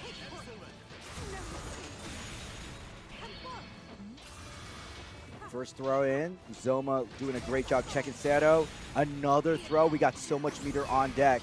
This is that classic set play, and even though Siero used a BC, it's still Zohma's round. But Siero getting a crumple here, sending it back to at least mid-screen, and the trap from round start is still sitting there, waiting to be used, making Vira forced to backwalk into corner. Now Vira is in the back corner. Siero trying to get that damage piled on into the trap. Really good setup, and we still got 100 meter. Will Siero use it? I don't think so. We're just going to go ahead and hold it one more time. But goes for the command grab, has trap down, and that should close out the round. Yeah, Siero didn't want to use the Skybound art just so we could maintain that corner pressure. Well, the issue with Galleon is that you can hold up because her Skybound arts are command grabs. You can just hold up and you don't get hit. So it's a fairly risky option for Siero to be using here in the first place if he were to. But smart player here, not really using it. Spot dot. Sorry. Ooh. Big opening for Siero. Zohma caught in it. Zohma jumps away, staying away from that rock stuff, but still gets caught in the air. Nice knockdown. Side swap, trying to keep Galleon in the corner so that she can't just back up and keep far 5H, far 5H. But there's a far 5H as I'm saying it into a combo for Siero. Closing out the round by spending those bravery points. And Siero takes that first game over Zohma. Remember, we're fighting for a winner's final side, top 3 position. Siero has been looking absolutely dominant these past few ones. He's playing this offbeat Galleon. Siero using Galleon's unique 6-6H to backstep the attempted poke from Zohma, leading into a combo that sets him back into the corner, but Zohma being able to fight out fairly easily. Siero definitely fighting back here with BC and just a lot of Galleons further reaching normals. What an anti-air from Siero using the command grab as the finish, and Zohma's in the bad part of town. Zohma definitely playing this safe as if Galleon gets like one more tap on you, you're done. Like, but Zohma definitely bringing it into corner is, this could kill. We are going for the ultimate Skybound arts. Slam the cinematic. This is some grade A beauty. But one more interaction. And we go for the low one more time. Siero was not guarding the toes. And Zohma, hard fought single round. That was a single round, GGC. It's just, it's top 8. There's so much magic in top 8. It's just because you see everything crazy from round to round to round. Like just Galleon players doing Galleon things. I mean, this character is kind of crazy, but just other players doing just cool things. Like command grab, but this time rare moment where it's not in the corner, and you can see Zohma going for the DP right there. Zohma's sitting into the trap, finally walks up. Gotta respect the motion.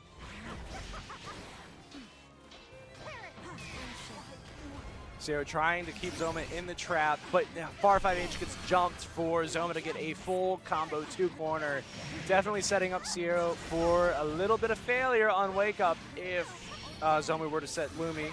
There's he Lumi one more time. It looked like Siero went for something big, but no, Zohma able to close that round out quite decisively. That's going to be 1-1. Just like a little bit of a poke. Like, that's all you need, especially when you're that low. Yeah, the tide can turn. Battle 1. Engage.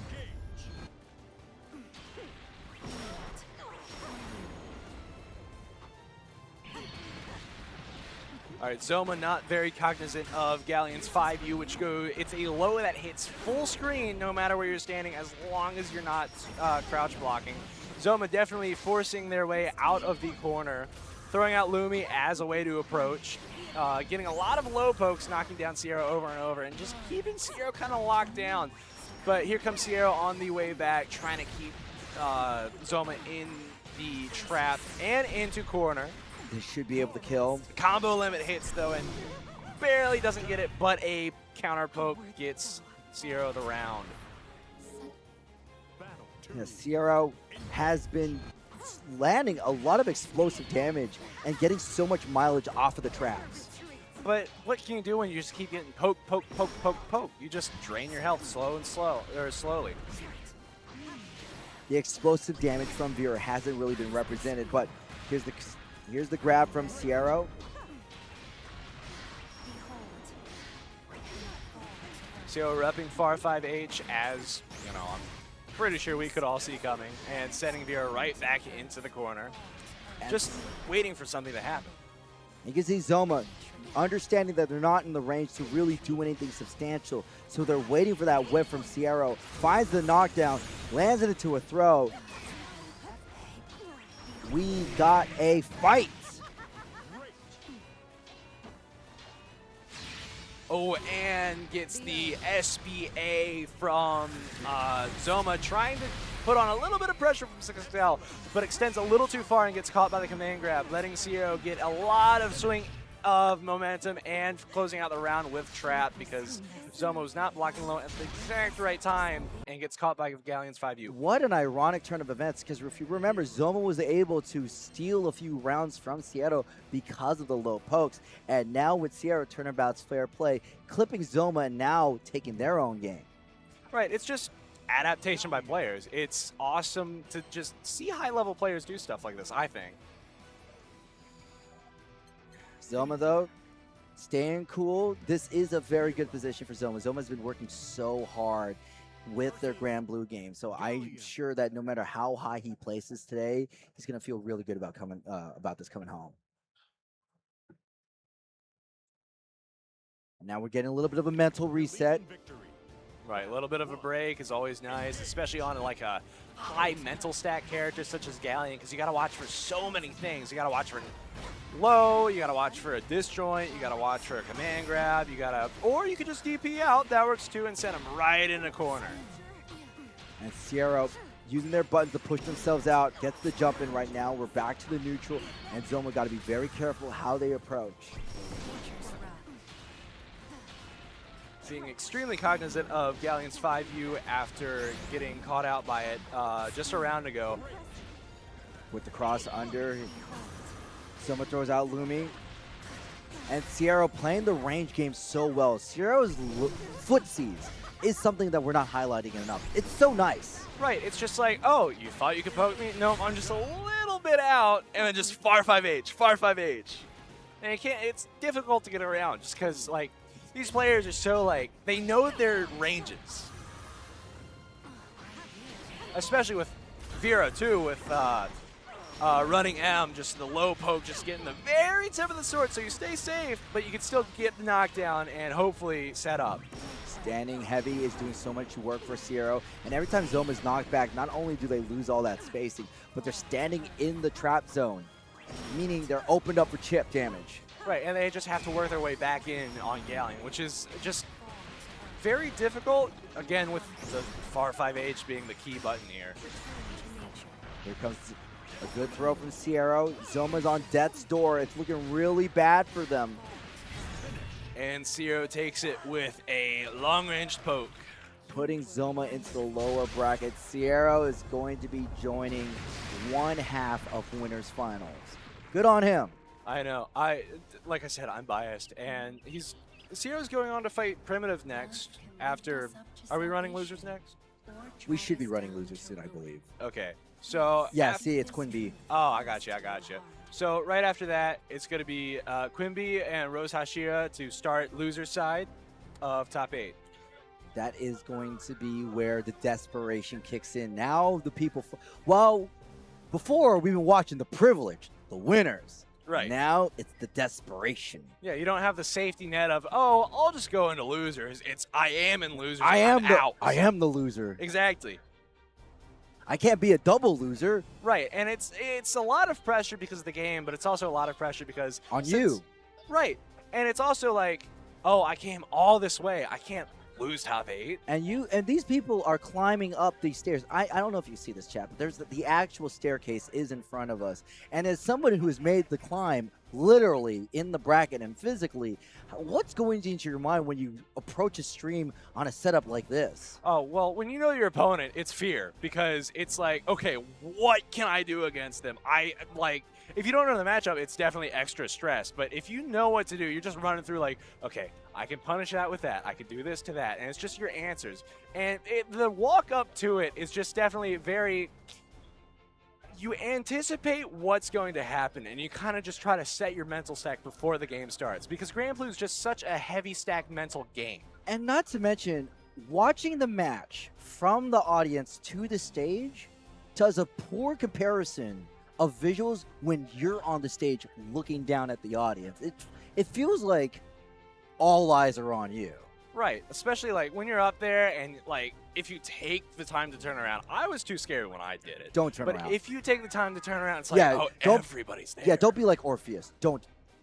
Keep your eyes forward. Yeah. That's like Greek mythology stuff. Hey, I follow you. Yeah, you do. All you well, a lot of the kiddies know that because of Persona 3. Oh God, Persona. Well, no, because Orpheus is the first protagonist. Yeah.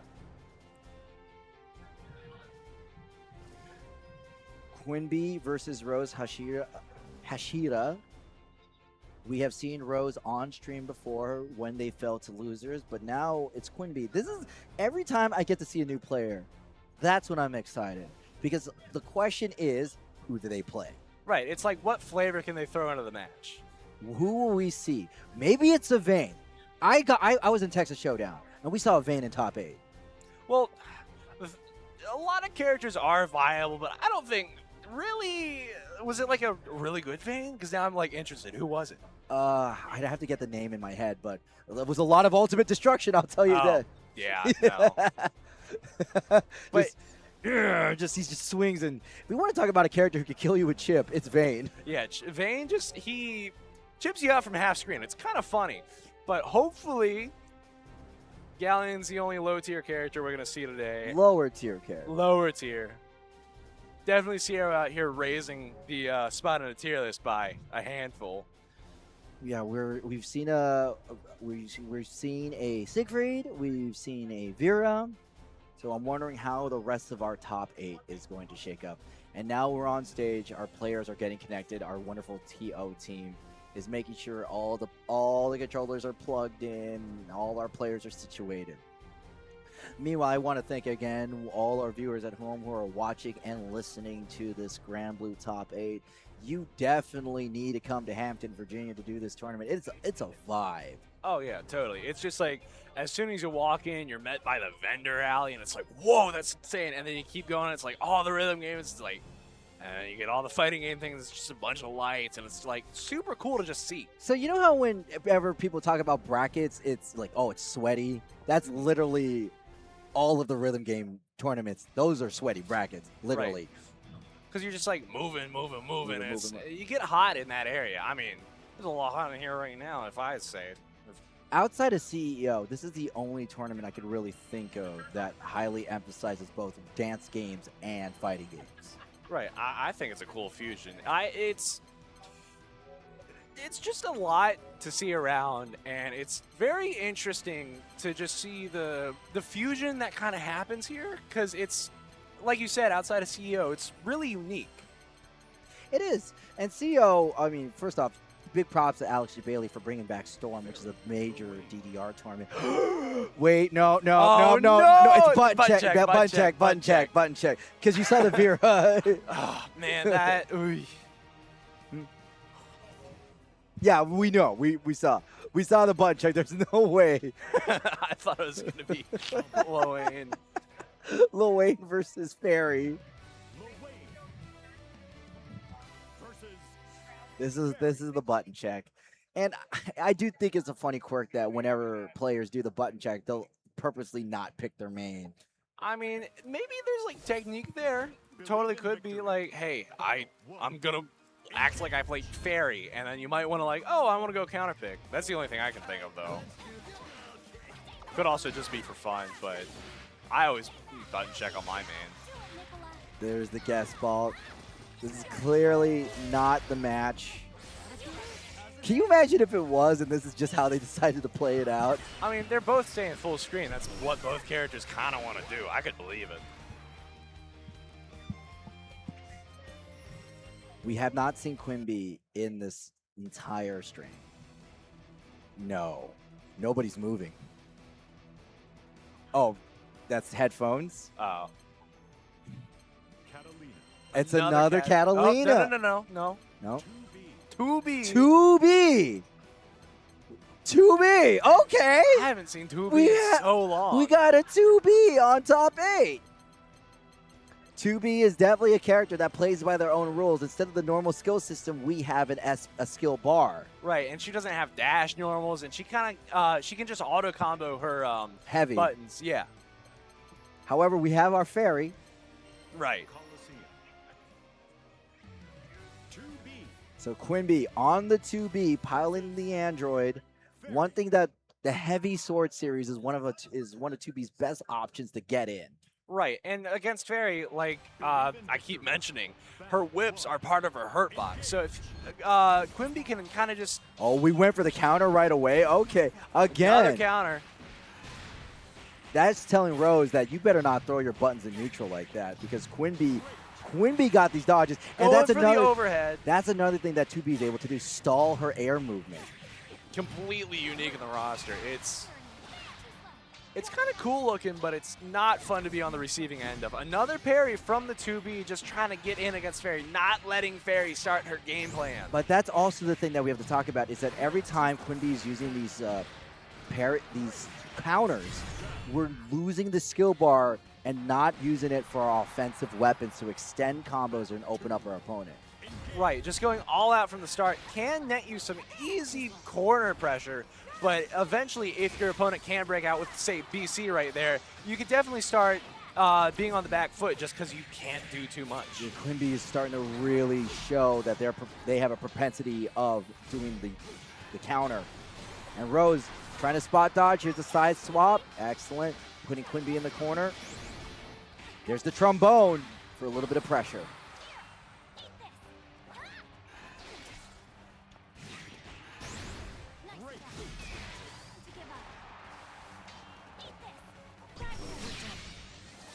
Oh, they tried to call out the ultimate guest spot, but no. Quinbee falls victim to it, and now Rose playing the distance game, getting him in a little bit of scorpion action. And not really letting Quinbee breathe too much with just spending a lot of meter, a lot of BC, and taking the round. Definitely a toss-up from the round that just happened. And that's just because Quinbee has not been able to muscle their way into the place they want. Going for the air. Now we're in Rose's face, but Rose wisely walks away. The Quinbee dashes in for the throw. And this is where things got really bad for Rose. Can Quinbee recreate that success with this corner pressure?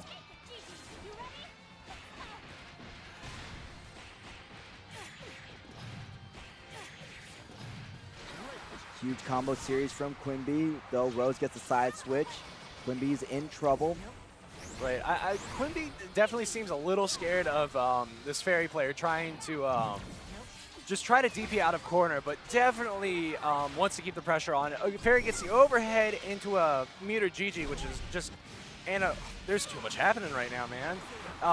Quinbee definitely pushing out of corner, Ferry pushing back, 2B pushing back, There's a lot of back and forth here. And the super to try to close out the round. This should be able to do it. Quinbee went for the Hail Mary and got it, and it was only because of that first round going so well that I don't want to say chance super, but that risky super allowed him to get the game. Losers top 8, first to 2. So it's really good for Quinbee. They can do, if they can rob one more time, this will be the end of Rose. Right, and it definitely helps that Quinbee started by just representing that, hey, I have this parry. And if you really look at it, Quinbee hasn't been using any other option from 2B. It's parry. I don't see no laser. I don't see no crown. I don't even see a Gatling gun. Right. I mean, the only other thing you can really do against Ferry is that right there and the parry, because her limbs are just so like long and her hitbox is so tiny. Quinbee trying to approach from the air. That's forcing Rose to go for the BC to take him away.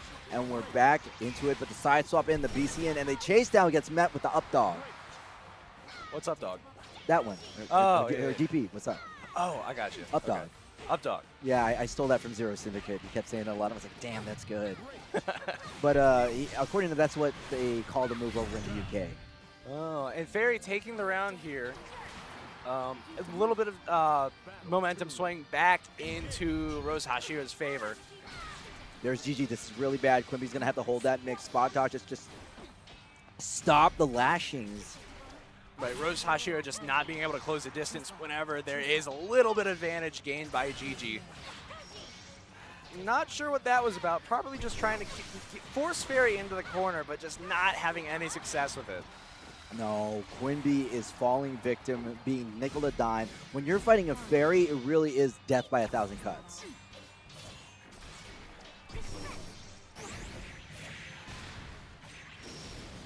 Okay, what a pickup from into the corner.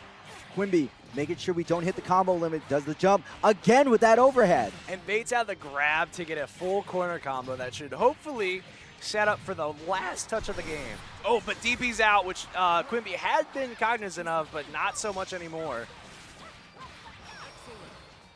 Ferry just missing the last hit of the combo. This is really where Ferry wants to be, opposite ends of the screen. Quinbee falls victim to GG. I really look like Quinbee was trying to prepare for some sort of Gespalt or long whip strike and not looking at the ground, literally. Just like, oh, hey, are you going to press something? I never press something, and just kind of missed the cat that kind of blends in with the floor. That could have also been a controller disconnect. I'm not too sure. It could be. I do see our Quinbee playing, going back in. Oh, that could have been a desync, which by the rules would have meant that you would have to forfeit that round. Right. So, same end.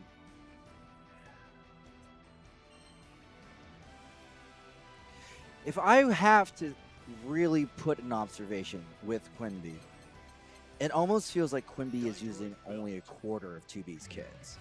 Right. I mean, it's versus Ferry. You can't go all out because you just get like, you know, death by 1,000 cuts. Death you just by get 1,000 one more counts. cut.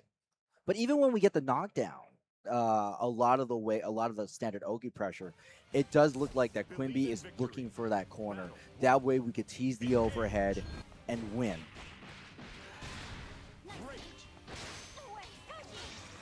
Straight to corner from Quinbee, but RoseHashira being able to fight just out, but get sent right back in the corner into a big 2B combo.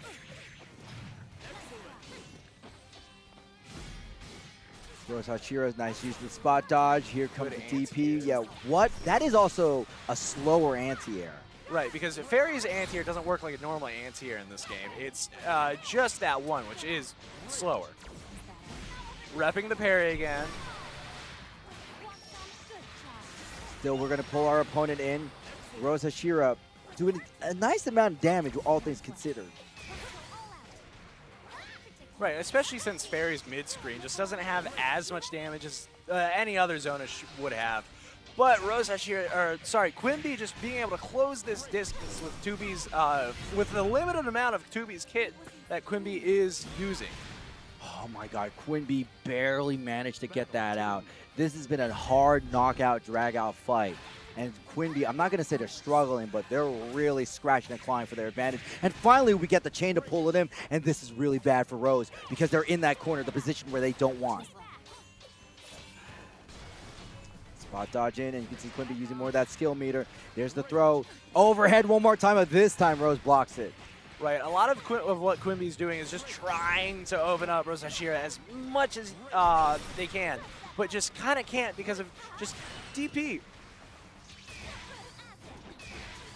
BCing back and forth, both players repping they know it exists.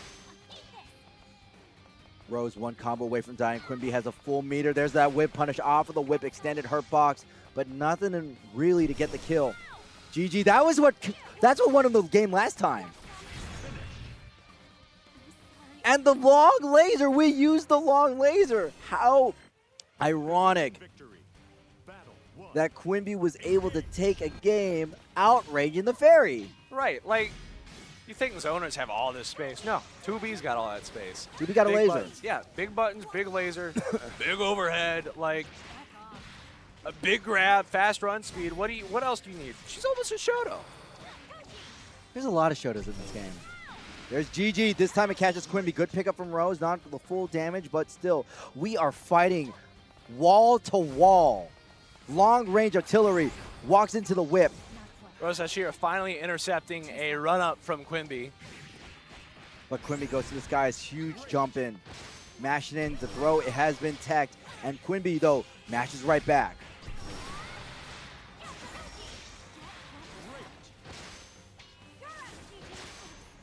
Quinbee just running up, but very good at abusing Ferry's kind of stranger hurt boxes in this game. But RoseHashira playing very safe with a lot of spot dodges and just waiting for Ferry to come up to be able to approach. And Quinbee looking to get that chip kill, which get killed by chip from Rose. Excellent job. Rose one round away from tying it up. Remember, first to three situation.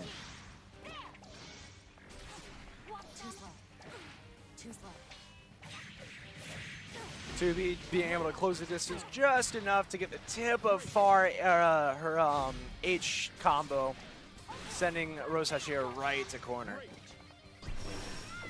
Oh, sending out UGG to try to get anything off, but 2B places her beams and just can't get much off. RoseHashira trying to set GG, but gets knocked off. Gets pulled in. Good damage being represented from Rose, especially going for the DP combo. I mean, the combo, and man, Rose moving us into a Game 5 situation. Right, off of a cross-up, and Granblue with a guard button? What? I mean, I would have gotten mixed there. I would have gotten mixed too. You really gave them quite a fright, you know. Believe in victory. Let's move one more time. Game 5 situation. Quinbee has been trying to approach Rose, and I can really tell the frustration building on them. Right, it's just a lot of, it's a battle of attrition really with resources, and 2B's skill gauge is definitely factoring into this match a lot. Trying to DP out the first time that it's been represented this set, but Ferry just being able to read it and getting a lot of corner damage off and set play. You're holding it in. Here comes GG one more time. Gets comboed in, and Quinbee is just falling victim to all of Rose's setups. And now we're moving into set point with this highly aggressive, explosive Ferry. Never thought I'd see this so soon.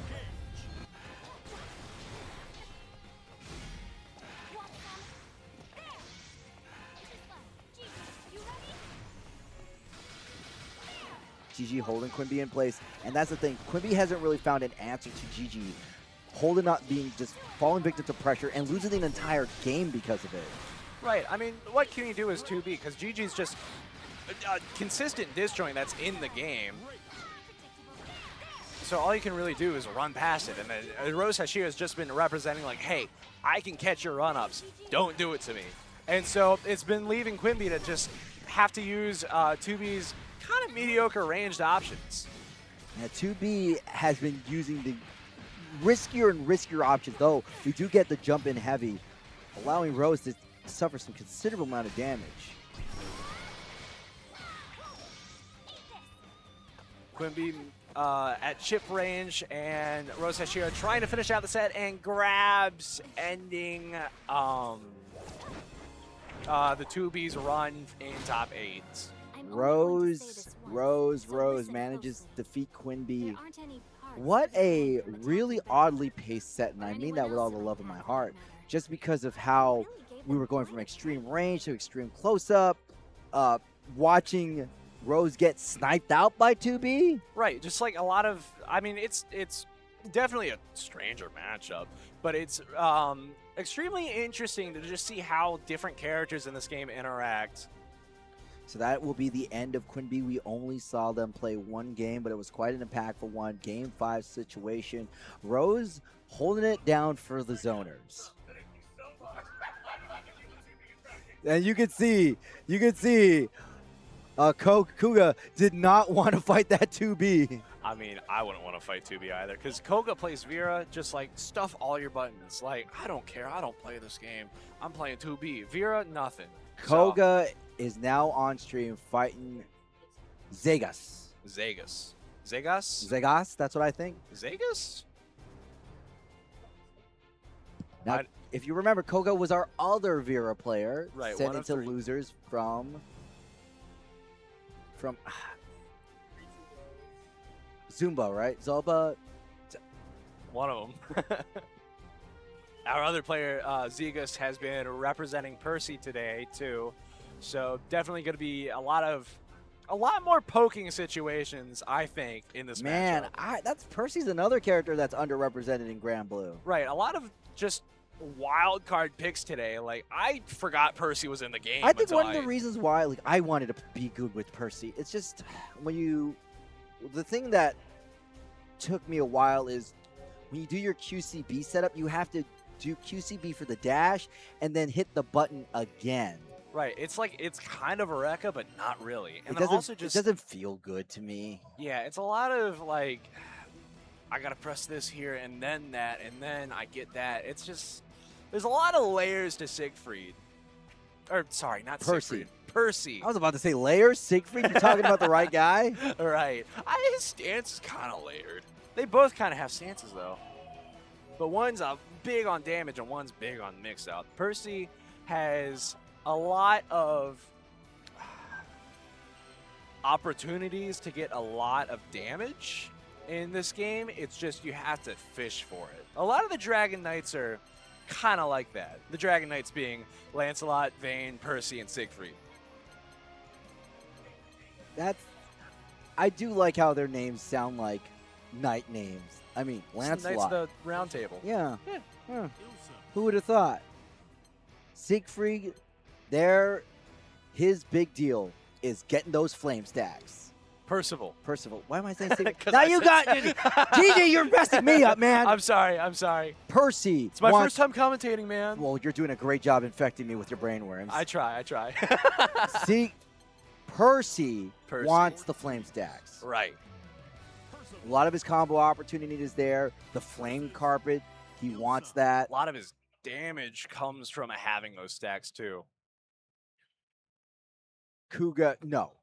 This is obviously button check. Button check, yeah. I think a controller got disconnected. Surprised you don't hold that sword with your pinky out, Lady of Waves. Let's just hope your fancy ass can keep up with me. Oh, can you say that word? Yeah, I know you can say that word. Oh, okay.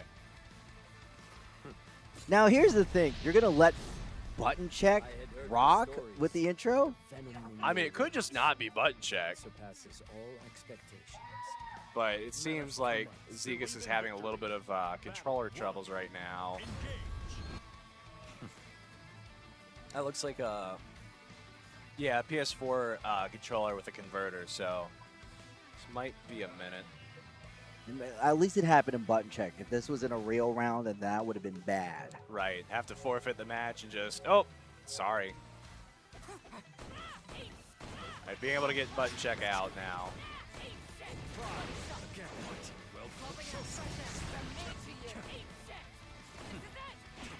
Making sure, make absolutely sure our controllers work. Yeah, controllers work. Make sure every button's there because you don't want to forget one.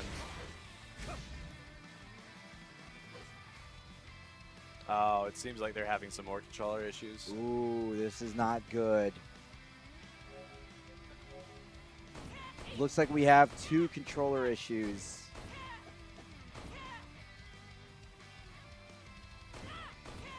Is it on Kouga's side? I'm not sure. I saw Xeagas with a PS. It looked like a PS4 controller, so.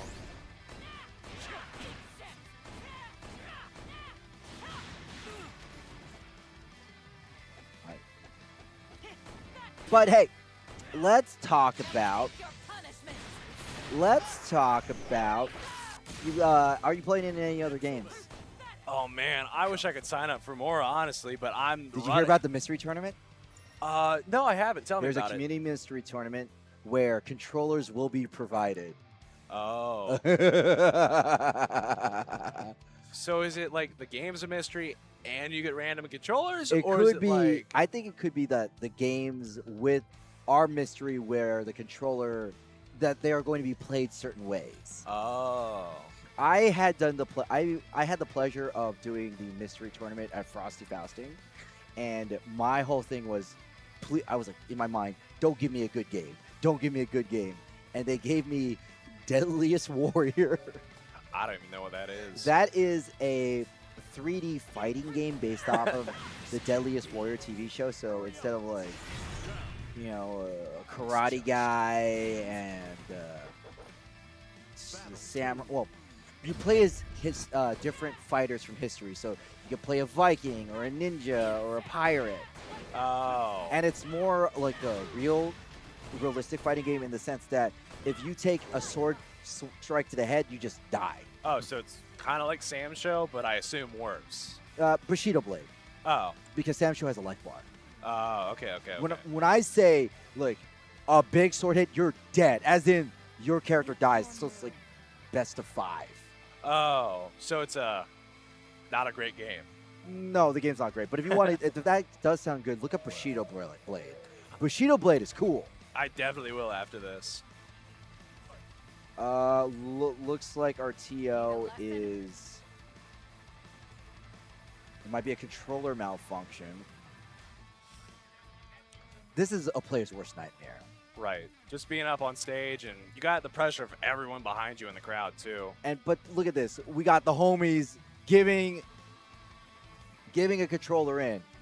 But for me, the thing about having a controller malfunction is not only do you lose the game, now you're like, crud, I got to get this thing fixed now because I can't play the rest of my games. Right, right, right. And it's just it's a whole thing, and then you gotta, especially if it's like a custom built stick, you gotta like open it up and fix that. But it looks like Kouga definitely has a controller. It should work now, which should allow. I saw Percy shuffle. And then that's the other thing. You gotta be like, hey man, you gotta hold this button and hit Right. this. Like, oh, that's PS5 mode, that's PC mode. Like, I don't got time to remember all that. I am a big fan of plug-in USBs. Right, like, just plug and play. It's so simple. I mean, I know why it has to happen, but But you don't want it to happen. yeah. All right. That was definitely one of the longer button checks in history of Granblue. Thank you for sticking with us for the technical difficulties, but it looks like we're going to have to do a button check again. Right. And hopefully the stick is good enough for Kouga to just adjust to it mid-set and not something like... Just the most random things can mess you up. Like, hey, this button's actuation distance is way too long. I think we're actually going to play because I saw Kouga play the Vira. Kouga picked the Vira with the black and white skin. Oh, so, yeah. Could be game. It could very well be that Kouga is like, hey, I already stalled enough. I'm just going to hit the buttons. Oh, button check. Never again. mind. Never mind. You gotta rep the skin even with button check then. Oh, where is it? I think that's Kouga making sure that they could do their combos. Oh, yeah. And that's it. Right. When it comes to the mental stack right now, Xeagas has the advantage. Xeagas is on their controller. They know their controller works. And Kouga's might have to doubt that the buttons they want to do will happen. Right, which is just something you don't want to have, especially on a loser side of top 8. That's just like, calamity for a player, I would think. Top 8 situation, one of these players will have to go home. Kouga, we've seen Vira before. Meanwhile, Xeagas, first time on the stream representing Percival, this is the first time I have seen a Percival in a long time. Right, I would be lying if I agreed with you because I saw Xeagas earlier today, and I just want to say, Percy has some insane buttons. Like Galleon, Far 5H is just really far and hard to challenge, and like the Vira Galleon we saw earlier, I feel like we're going to see a lot of counter poking.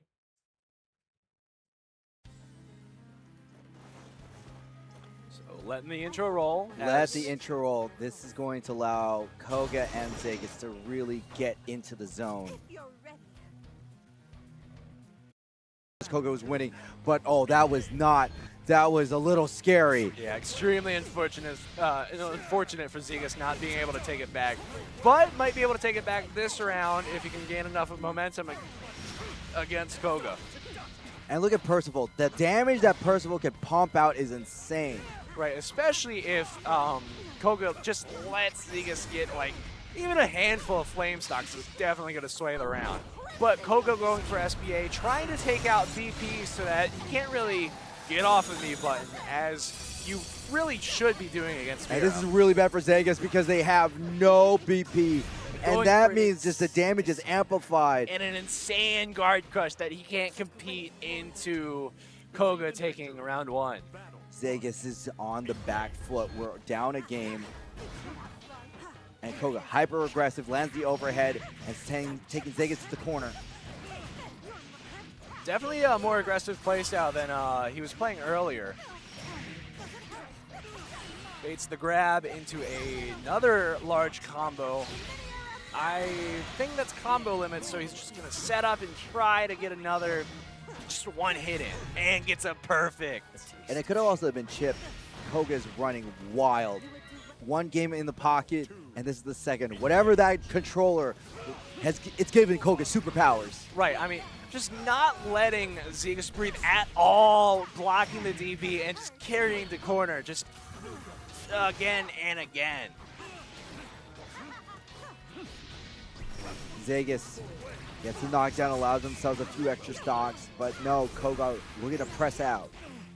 Xeagas definitely trying to poke out, but Kouga just will not give any breathing room to get flame stock, to really DP, just throws you, and then goes for the command grab, ending the set, giving Kouga another point towards advancing through top 8. Xeagas has not been able to get their footing in. We saw one good combo from them 2 games ago, but after that, it's pretty much the Kouga show.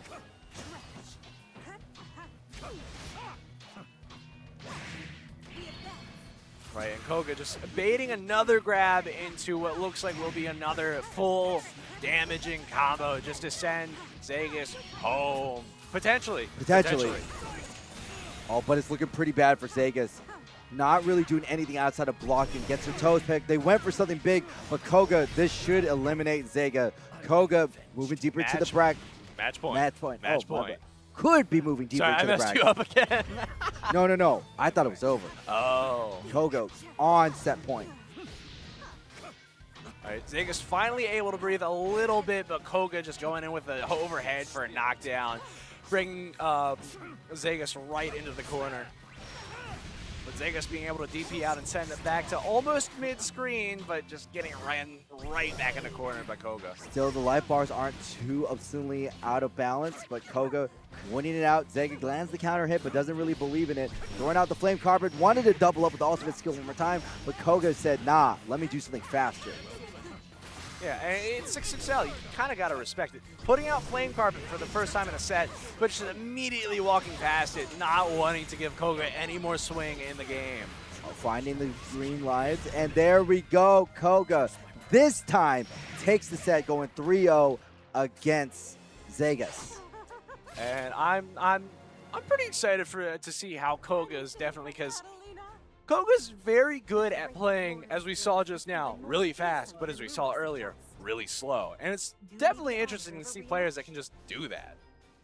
Like, just back and forth, back and forth. Oh, hey, I'm going to poke you out. Okay, now I'm in your face. I'm going to plus frame. And just, I think it's cool. I think it's also cool. I bet Kouga agrees that it's very cool that he's winning. Yeah. Oh, Beast in the East. We are continuing this top 8 bracket. Finally, Kouga able to get a much-needed victory despite hardware issues. Right, and just being able to win like that on a stick that you're just now, like got, and having to learn mid-set and still winning on loser side of top, that's a lot of pressure. It's so much pressure. And now we have Zohma versus Rose. Vira versus Ferry.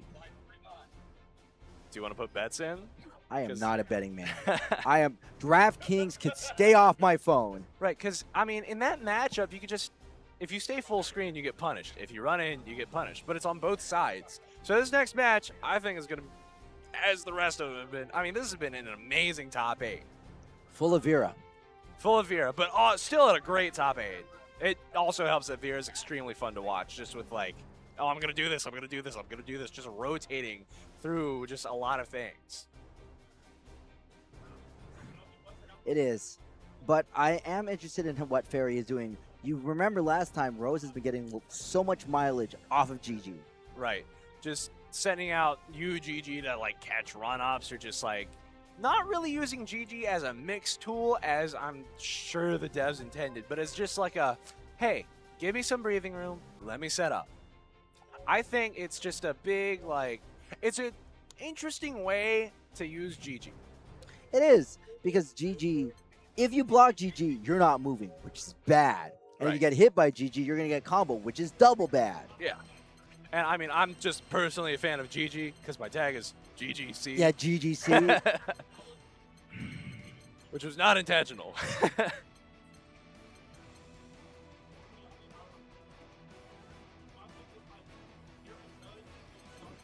Meanwhile, the battle can be won and lost in the character select screen. Zohma and Rose, here we go. The characters that we see are the characters they play. I don't think this is the actual match. This should be the button check. Right, just a lot of button checks today. Back in my day, we used to not button check as much, I feel. But, I mean, it's cool to see how people button check, I guess. Yeah, I think it's just cool to see people do it so we can't give them an excuse in case things don't go right. Right, like, oh, my controller wasn't working. Can I restart? Nope, can't say that. Just you button check, bro. Yeah, you play it straight. You already button checked, and if you messed it up, that's it.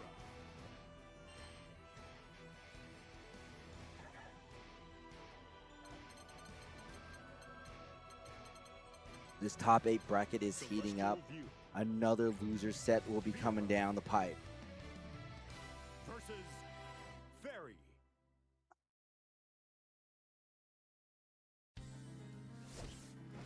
Believe in victory. Battle 1. Engage. Here we go. Lower bracket, another battle of attrition with this Ferry.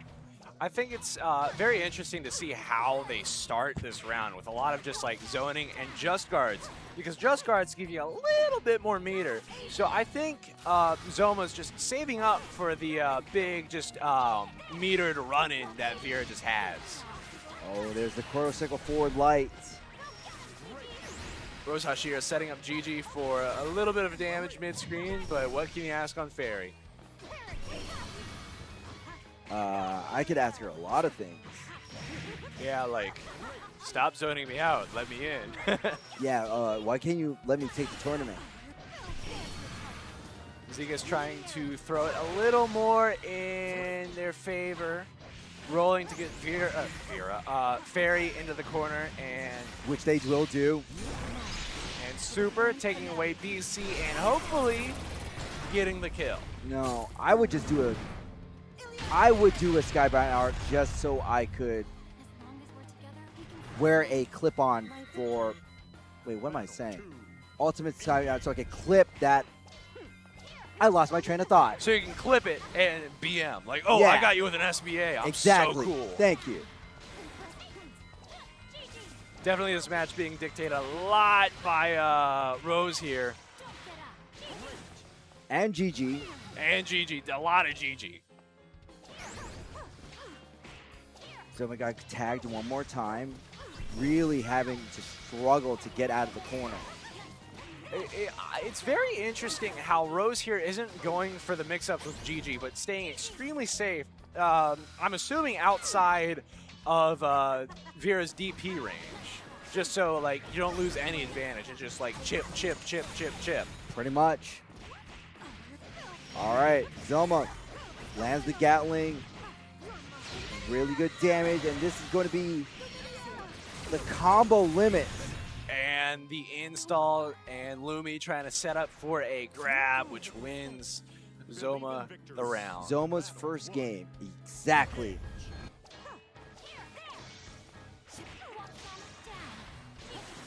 So pace definitely just off the bat being just set by Rose here.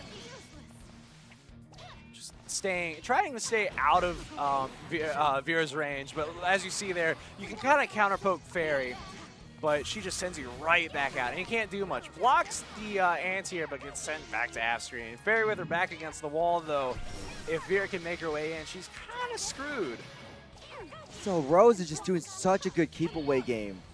Zohma looking for a way to just get in the pocket, which they just did. Especially with that dash H, just crazy, crazy move to hit on counter hit, because it just sends you right into the corner, which is what Zohma's looking for. Oh, Zohma putting Rose in the corner. The advantage is all theirs. No shipping boat applied.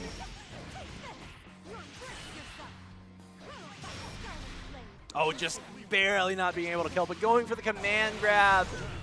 And finishing him off. And that's going to be the first round for Zohma. Battle 2. Engage. Here's a DP. It was blocked, and look at that. The blocked air DP still allows Zohma to get the counter. Right, because, I mean, it's Ferry. What else more do you need from Ferry? And then just here, more just control from Rose being just showing off and like, hey, don't come in on me, don't come in on me. Because the second you do, this happens. Just lose your HP. This is really big for Zohma. Zohma up in the corner. Going That's the command grab. Install.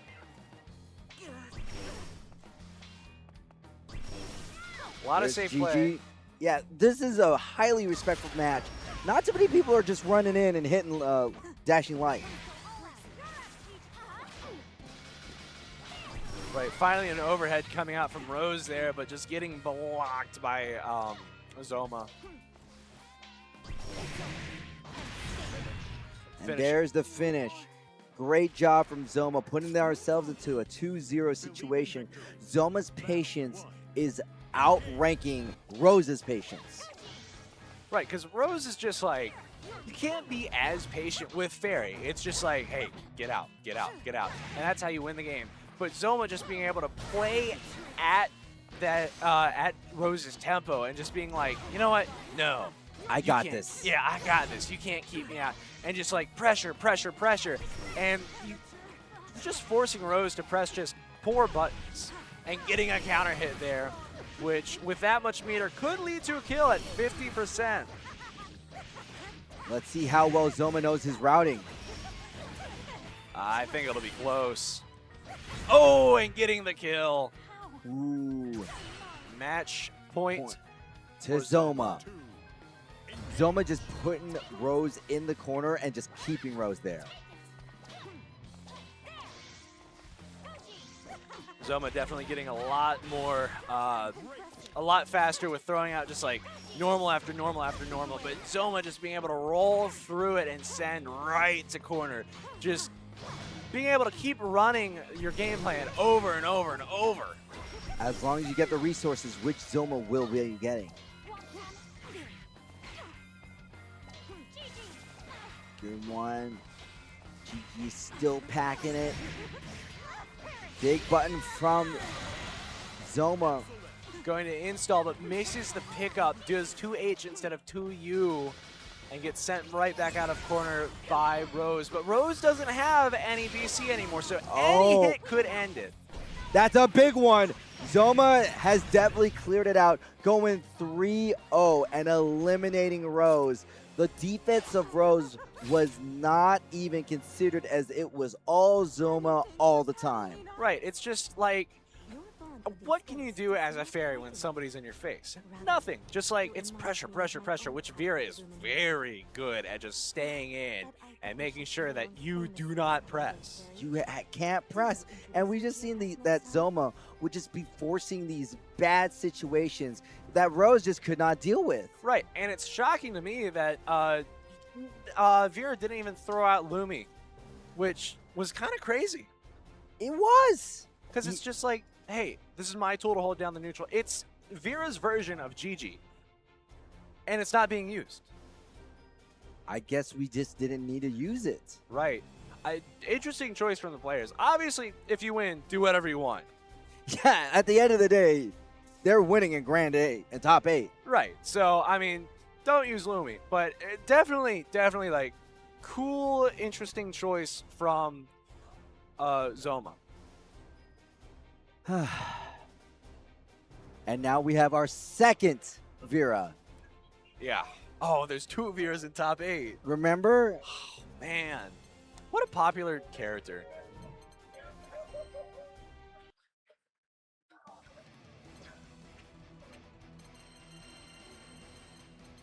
Wait, one moment.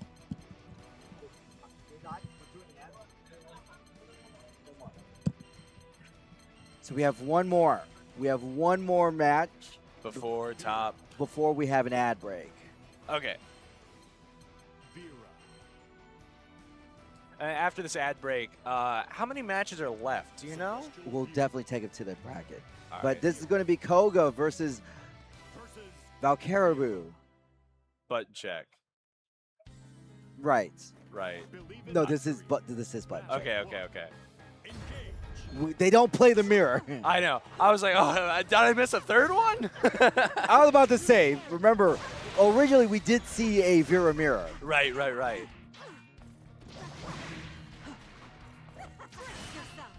This is a button check. Thank God.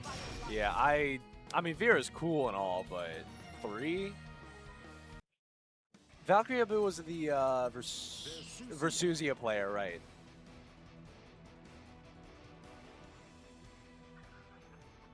Vira.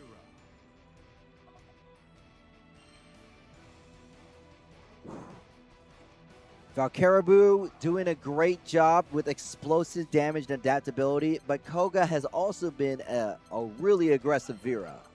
Right, and just like a lot of this game is just decided by like how it's being played right now in this top 8 is just like pokes. It's just so much poking, Pokes neutral, full Right. screen. Believe in victory. which both of these characters are fairly good at.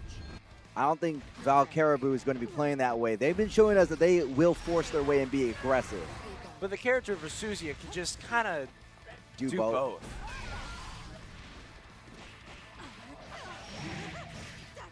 A lot of scramble going on right now, but Kouga being able to work Valkyria into the corner, but getting thrown into the corner himself. I remember Kouga had a little bit of technical difficulties going on, and even then they were able to weather the storm. Right, oh, the whiff punish off the long limb that Versusia has, letting Kouga take the first round one of the set. That was a very strong round 1 of the set. Kouga is just running roughshod, getting to do whatever they want. And Valkyraboo, you saw that spot dodge. That's what got him in trouble last time. Right, just spot dodge after spot dodge isn't gonna do you much. Oh, You're not- baby. Oh, block the miss the DP and get big punish, but doesn't actually use token to get more numbers. That is absolutely true. Valkyraboo falling victim to the DP from Kouga. Kouga trying to get the cross up. Oh, walk back from Valkyraboo, get the whip punish. And just into the other corner, as Versusia can do, into the SBA, closing out the next round. Maybe, it might scale. Nah, you got the kill. Valkyraboo doing a great job containing Kouga's Vira, but for that first round. Remember, this is a first to three sets. Right, so these players just have so much time to learn each other's just flow chart, if they have one, or just anything they can do. But Kouga being able to pull off the install here definitely swings a little bit of momentum, but gets sent to corner, not being able to keep that momentum. Valkyraboo just staying very comfortable, holding down their pace, forcing Kouga to go for the DP.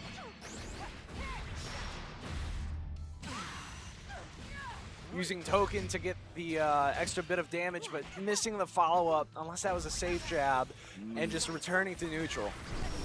Kouga needed to ride it in, getting a much-needed opening. There's the DP for the knockdown.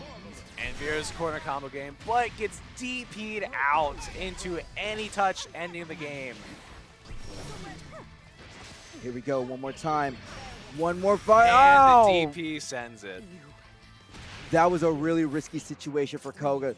They bet it all on the DP, gets the first game, and Valkyraboo, though, no slouch in the damage and opening department. Right, just like, hey, I'm not going to let you do this. I'm not going to let you do this. That's like what Versusia is about. And it's just really repping your buttons because, as you can see, Valkyria kind of rotating around the cooldowns, around Versusia's options, just to show like, hey, I have all these options. Don't try me. But Kouga's saying, nah, I'm going to try you. And just getting in, sending the corner, getting damage, damage, damage. Damage, damage, damage, putting up the chain, and that's going to be a really smart DP from Valkyraboo, not dealing with the mix. There's the grab to put him into the left side. And Valkyraboo being hyper patient. Good block from Kouga. Not taking much risks here. Spending cooldown, spending token, but run up and grab. Catches Valkyraboo, sending Versusia to the corner. Both of them playing extremely safe right now. And Kouga taking with a grab. Ooh, unfortunate. Kouga is just on fire with the momentum, but hey, grab for grab.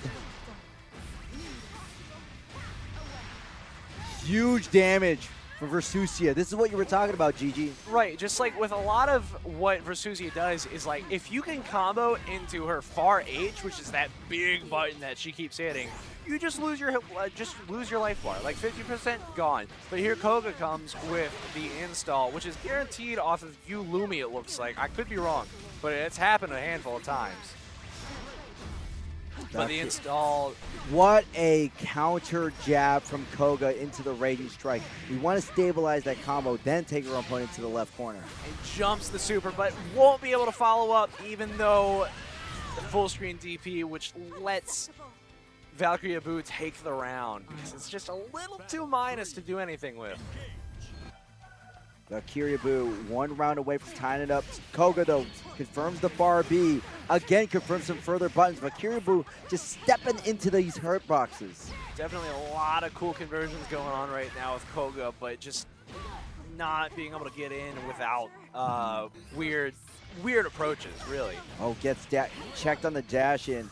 Kouga so good on this active defense. Right, but just not respecting any DP. I don't think a single no, there was one DP blocked this set. One. And just not much respect going on between players. Like, I know you're not going to press, but then they do. And Kouga might be able to, no, won't be able to take it, but might take it to chip range after this. Woo. And 6XL closes it out for Kouga to go 2-0 so far. One more round to make it further into the top 8. Kouga has been winning quite decisively, wouldn't you say? Right. Like, I mean, what can you, like, as we saw with the last round and pretty much any round with Vira, just once she's in your face, she can just use her 2-3-6 series of skills just to make you press bad buttons. And it's just not a good situation for a majority of the cast. Yeah, because a lot of the cast has to make some sort of commitment, but not Vira. Right, and both players not using their BC to keep each other off of each other. But Valkyraboo finally getting some damage on the table. Kouga, though, can easily turn this around. That Kouga could be getting it. Yeah, I'm pretty sure that's it, because he could just Lumi again or Raging Strike and take the round. Battle 2. Kouga, set point. Valkyraboo on death's door. 0 wins.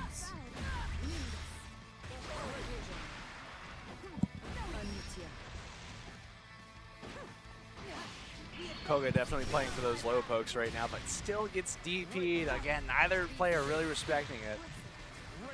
But now has to deal with Versusia pressure in your face, which is a little difficult. Another DP, still not getting respected in the set. Oh my god, whip punish from Kouga. Valkyraboo in deep trouble.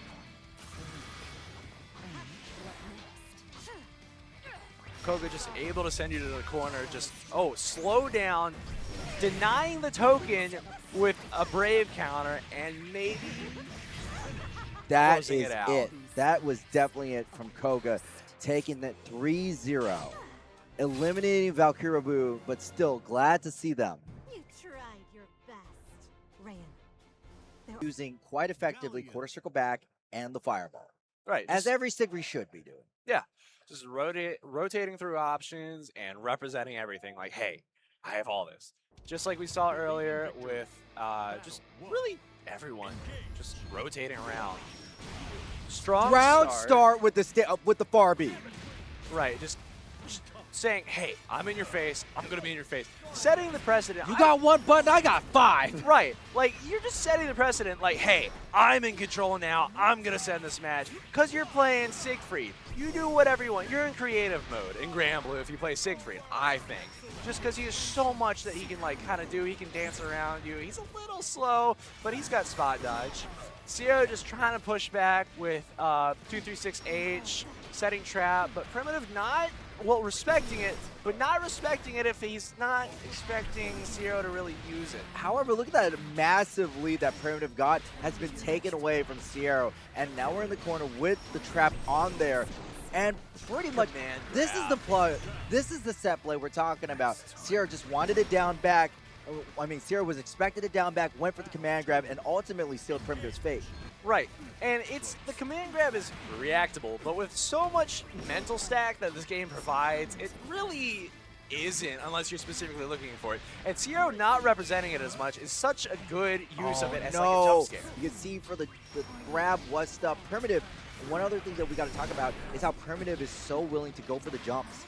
Primitive is one of the most jump-happy fighters, and you can see the few interactions back. Siero went with the cross under and stopped him with the standing light. Right, and here's another command grab into trap, into a round for Siero. Siero has been really uncorking the damage with Galleon. Right. While they didn't win the tournament before, Siero has definitely gone into the lab, and 2 things have been doing great for them. 1, there is way less Luanes. Right. 2, they are doing so good with getting their set play. Right, but trying to just a little too antsy to poke out and gets parried by Siegfried. Really getting kind of outplayed just by how slow that Primitive is trying to play. But just with poke, what can you really do? And you can see Primitive just going for everything. Fireballs, dashing lights, quarter circle back, and Siero is so content with holding back.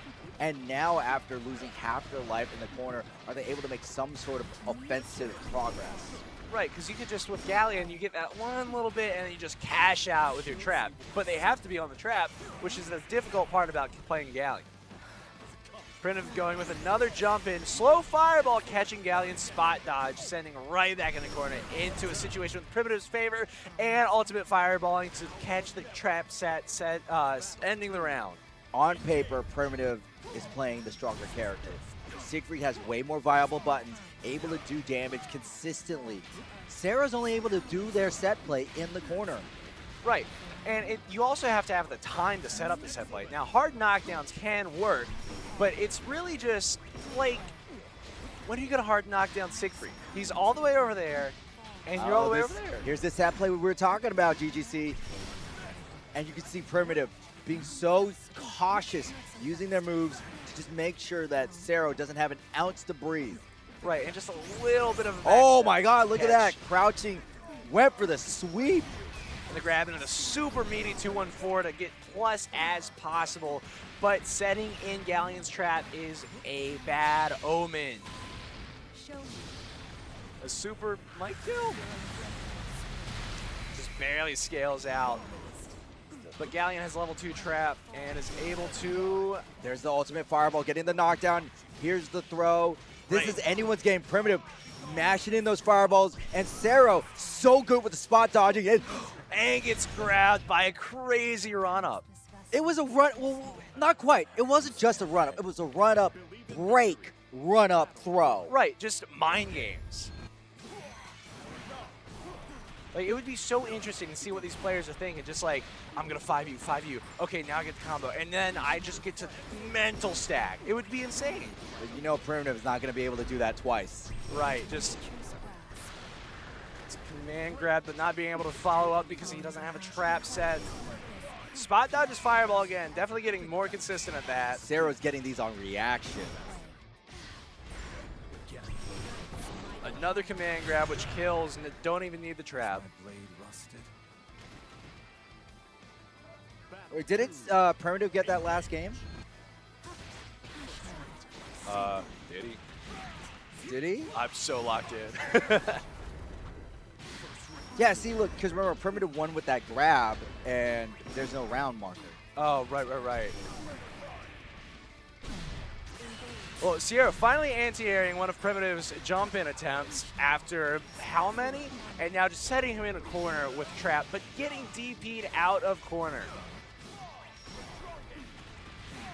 And Primitive just trying to stay as far away from the trap that's sitting in the other corner. Dash lights. Siero finally making some progress. Primitive taking it to the middle screen, use the BC. I like the option. And that Barbie, we haven't seen it enough. We definitely could see it more. Will we see the crouching? That's really bad. Oh, that's going to be a big combo with a lot of damage. Super big. Oh, and the unblockable setup, but it gets spot dodged into a DP! Primitive was one step ahead of the counter. Primitive won with that one around with that unblockable, and even though the spot dodge was perfectly called out, Primitive had another card in the stack. Right, and you just can't press against him. Like, you don't know when you can press, and then a jump out to try to avoid Galleon's options, but Galleon being able to send it right back to mid-screen. Flashing light, BC in. That's going to really be bad for Siero. One break point there, and you know Primitive, they're going to be looking for some juicy openings. Right, just any counter hit, you're That could have been right. That could have been it. Primitive going to the well of the fireball. How long can Siero? Oh, 5U clashing with U fireball, and Siero getting a combo, mid-screen combo off of the having trap set into super to try to take out some BC, but probably will not be getting the kill. However, Siero did replenish some of their points. Right. Here's the fireball. Primitive really going on the gas. Last time they won with a run stop. Oh, does it? Oh, but the trap wasn't on his feet, so he just drops it and gets ultimate fireball. We still have 68 meter. One more ultimate scale. Here's the shimmy. It's a one-touch situation. You crazy man! No! Oh, no. double DP! Oh my! Primitive is that bad? Primitive, what are you doing? You. Just both UDPs letting it rip, but Siegfried's just better like that. This is a crazy set. Primitive already. is playing Russian roulette with 5 bullets in the chamber. Right, just letting stuff rip.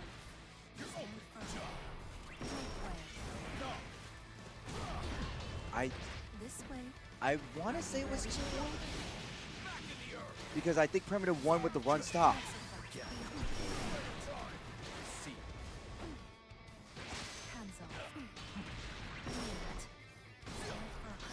Anyways, here we have both players kind of competing for neutral. Siero getting the 2-3-6-2 into a command grab, but trap's not set, so it really just sends Primitive into the corner, letting Primitive kind of get a little bit of footing, definitely taking Siero into the corner with just poke after poke. Siero trying to crumple, getting the crumple, and then getting another combo, sending Siegfried back to the corner. Siero is doing a really good job getting their damage in the mid-screen, and here comes Primitive, and this is all she wrote. That's going to be the round one more time. And Siero Siero has to fight very hard to tie this up, bringing us to a Game 5 situation. Right, just like fist flying, like a lot of back and forth here. Good 5U from Siero with the air grab.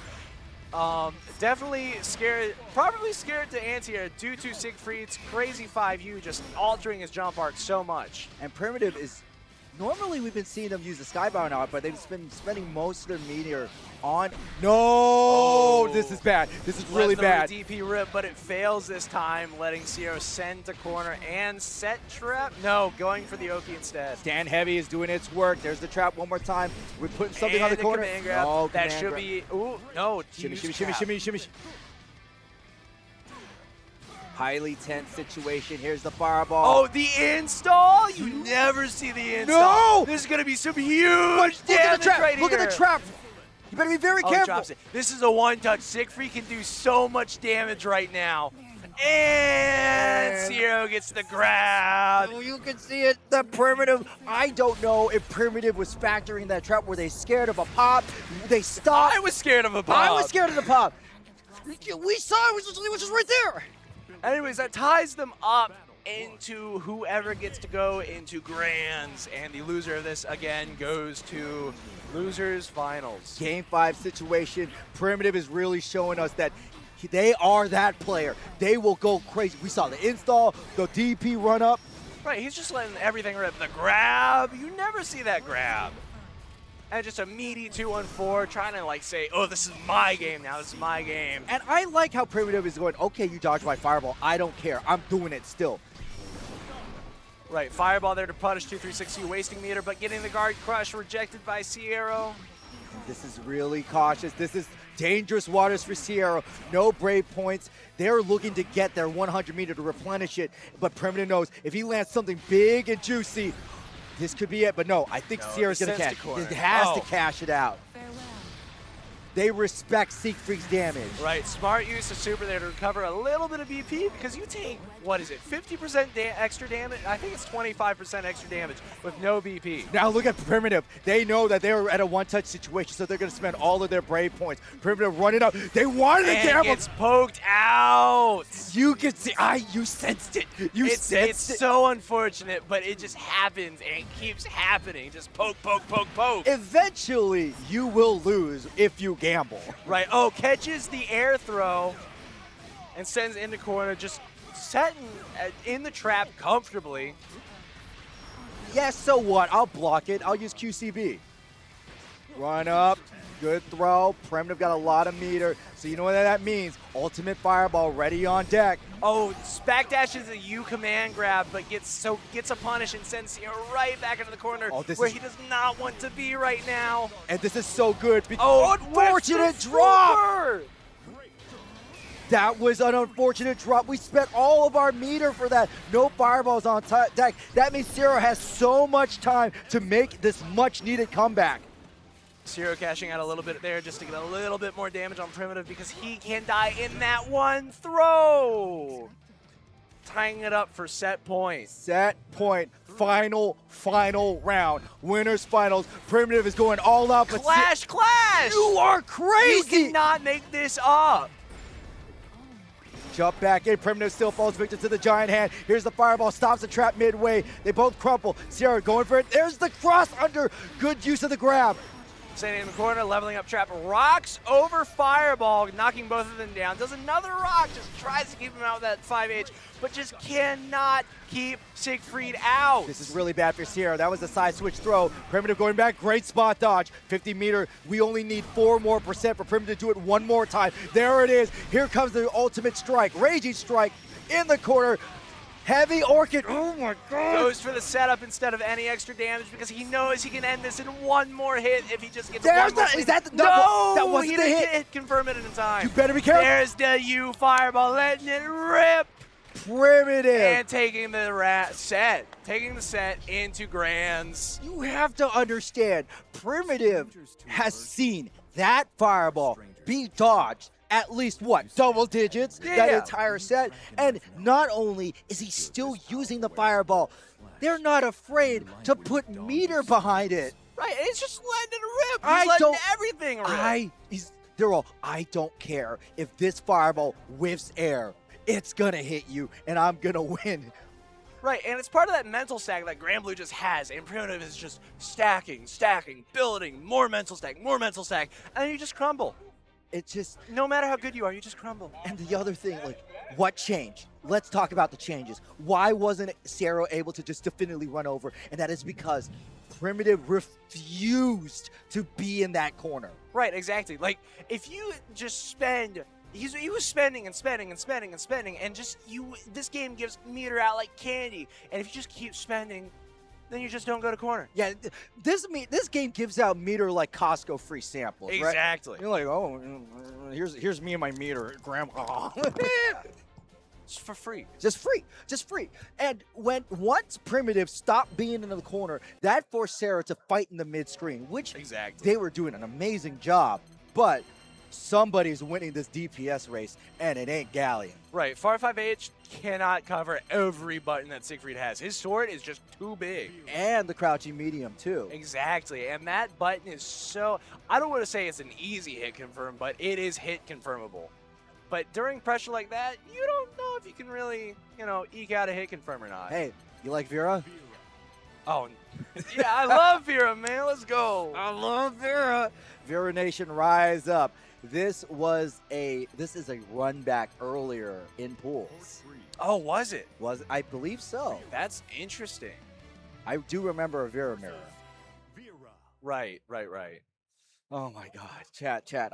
We are losing our voice. That was too. That wild. was crazy. That was two wild sets. Let's just call that grands, man. Nah, man. Hey, let's give it. Yo, Zohma and Kouga could really give us something. So this is losers semifinals. Whoever takes this will be fighting Siero. Right, and just both of these players are very good at swapping their playstyles on the fly to see what you need what you need to do to beat the other opponent. And that was shown off a little bit earlier in our other Vira mirror, but it's just such a, like, player expression, player skill dependent thing that it brings out such, like, a cool match. Vira is definitely a character that is not solved. Right. Because of everything you said. The install, the movement, the way we play, the way we approach neutral, what buttons do we use, the whip punish.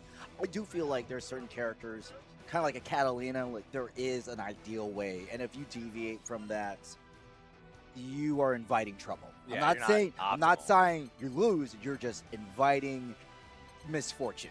Right, but like even with, like we mentioned earlier with another Vira player, like there was one that just didn't really send out Lumi that much. No. But then you have other players, like I know Kouga uses Lumi pretty often. And it's just like, it's such a interesting tool to have in a kit. And like you said, it's just not solved because we've been talking about Vira all night and we still have more things to say. Believe in victory. Battle 1. Here we go. Engage.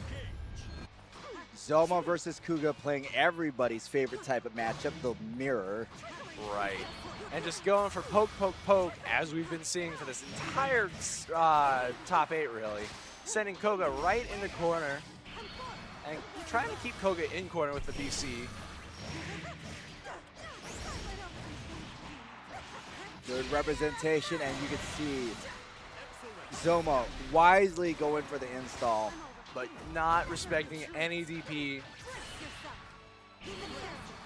Spending BC to get a little more distance to corner just to try to keep Kouga from getting out too much.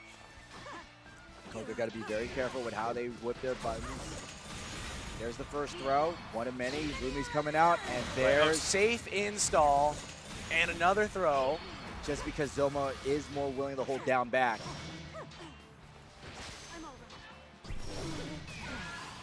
BC to keep Zohma in the corner. Just throw BC, throw BC. And that's the second time that Kouga has been whiffing buttons in neutral that Zohma hasn't been able to capitalize. Right, and both players so close to death in round 1. Battle 2. Engage.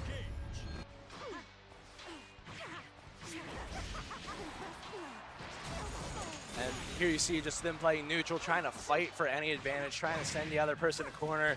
Zohma having a little bit of an edge over Kouga, but Kouga being able to just fight out with the 6-6M, but getting sent right back into a big combo that might end in an install.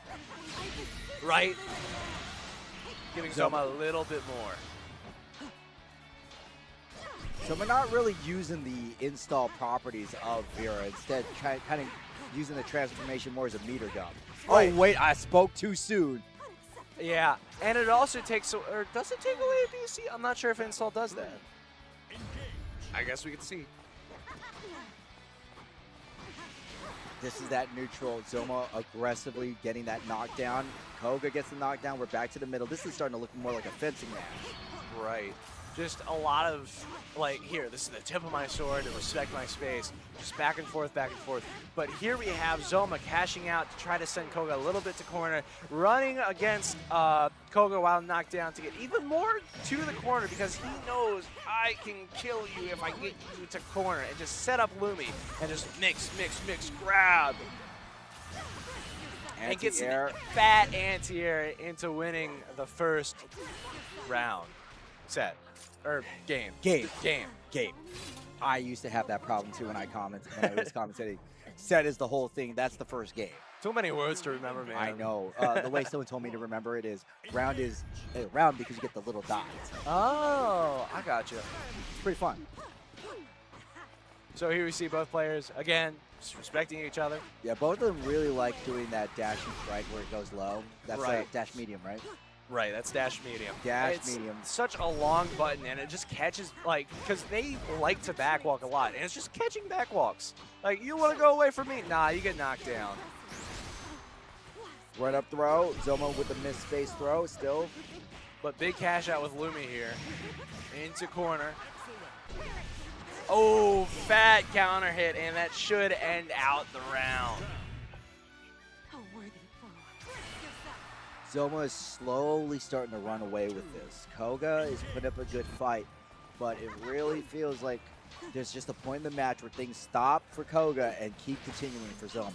Right, Koga's just trying to get as much out as possible, but Zohma keeps just being able to just press back in just the right way to swing momentum back into Zohma's favor. Especially how Zohma's doing such a good job landing these throws. Good confirm from Kouga.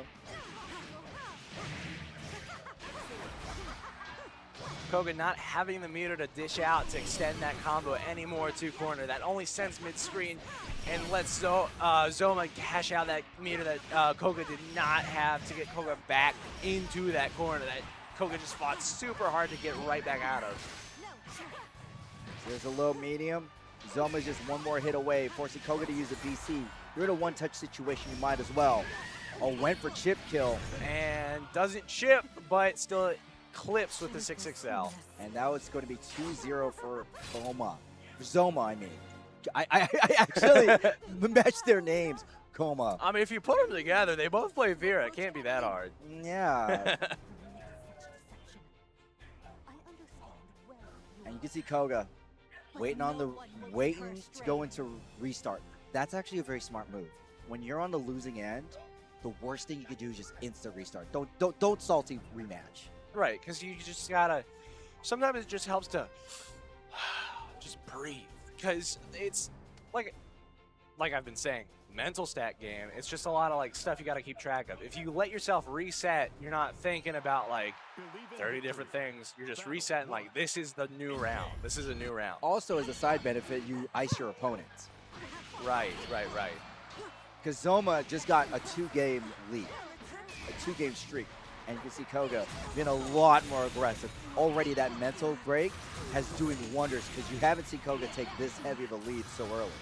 Right, just straight to corner. That was Zohma's thing in the past 2 games. But Kouga's pressing pretty hard on offense right now. But Zohma just getting that one hit, getting a command grab install. Roll through to make sure Kouga goes to corner now. Still, Kouga has a lot more health to play with. It's not like things are going completely off the rails for them. Kouga's looking for one good opening. There's the dash in from Zohma, putting Koma into the corner. What will Koma do? Will we see they clash into a spot dodge, to a grab, to a punish. Choreographed. Yeah, choreographed. Denies the guard crush, spending all of Kouga's BC. That's all and she wrote. ending it. Impossible. Because with no BC, you just lose all your health. Battle 2. Engage. Kouga was playing a lot more gutsy, and now the passivity is starting to come back. No, running in 2 dash lights, no confirming to the combo.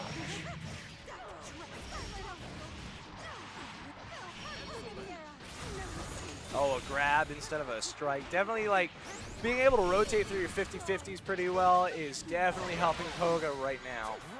Zohma, not exactly the healthy one in this match, in this round. Kouga could take a much-needed round. There's the anti-air. BC in, going for the chip, forcing Zohma to spin their Brave Crystals. And getting caught out by that button. We keep seeing that's just, I'm going to get in your face, I'm going to hit you, I'm going to make you press bad, but you press bad before it. Kouga coming out strong again, as it has been working. But Zohma definitely learning to play around it right now with the current pressure. Definitely a lot of BC spending going on. Lumi pickup into a cross under that still gets blocked is a little crazy, but they're both playing out of their minds right now, especially with that denial that Zohma just did to Kouga. Both of these people are at 100%. So we could see the install right now. There's the knockdown from Zohma going for the throw. Oh my god.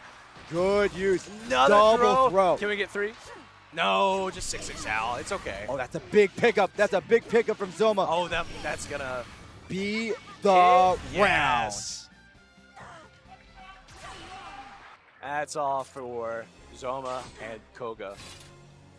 Kouga had a flash of life, a little bit of resistance, showing that he would not go quietly, and that was such a valiant final game. Right, but the issue was just there was too much respect between the players, not wanting to, I don't want to really go too hard on taking my turn. Maybe it's because they just really know what they can do, since this is a mirror.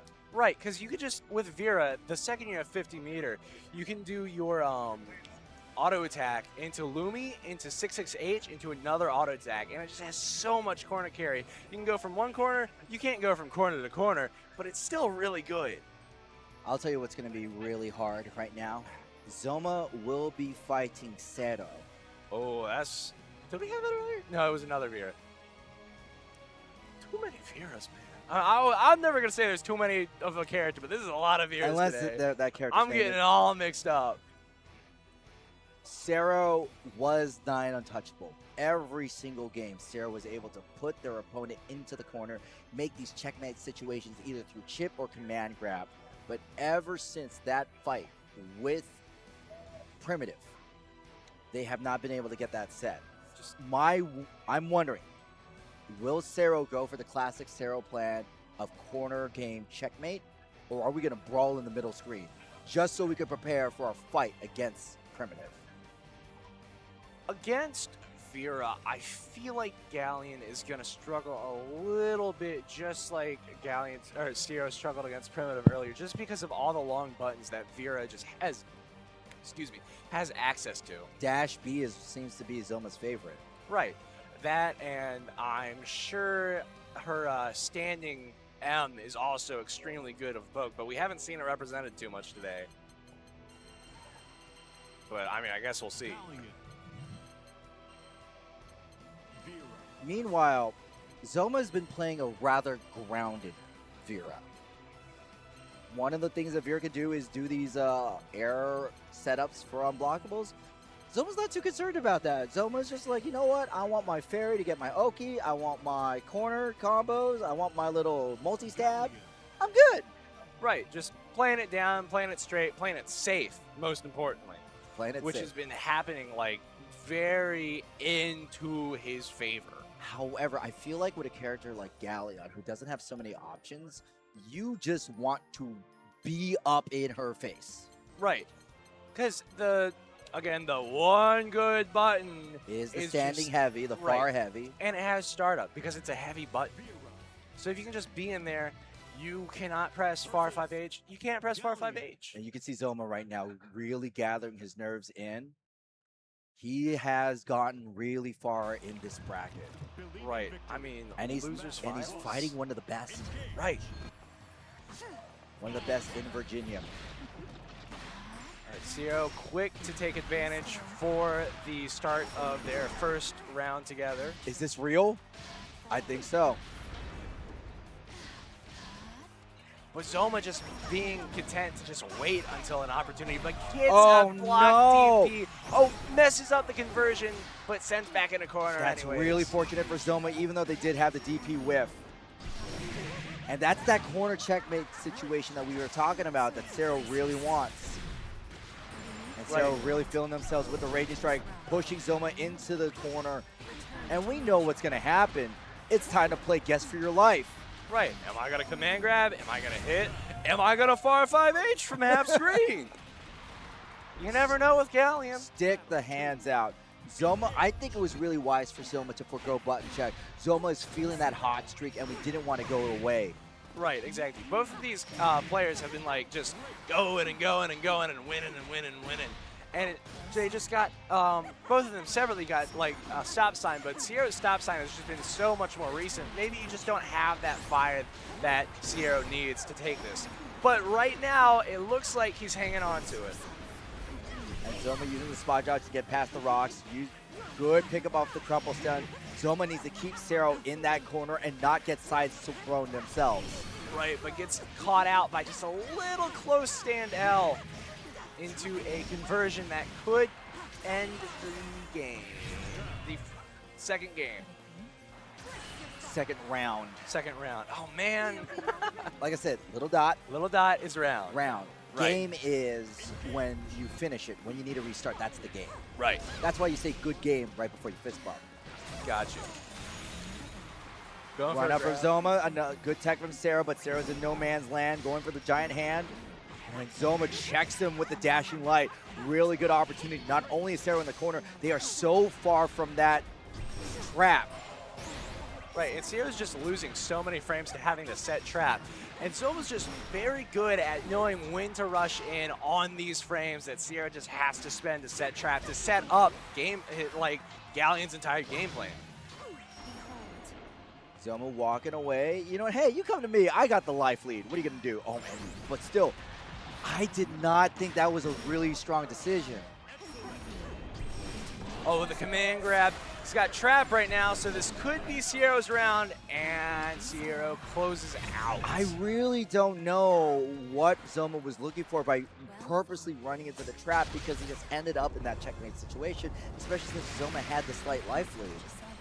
Right, it could, it's a Vira player, it could be anything. It could have been a misinput, I doubt it. But Siero, oh, going for the dive command grab, the first time we've seen it on stream tonight, sending Zohma right into corner. Zohma's game plan is to try to get in, but now every time they approach, they are getting slapped in the face. The dashing strikes, though, are doing a great job.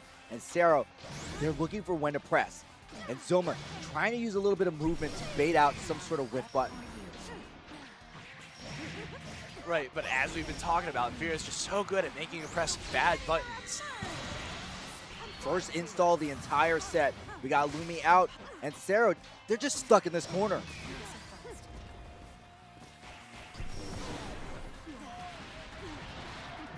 And that might be it for Siero closing out. If you can get this to not scale.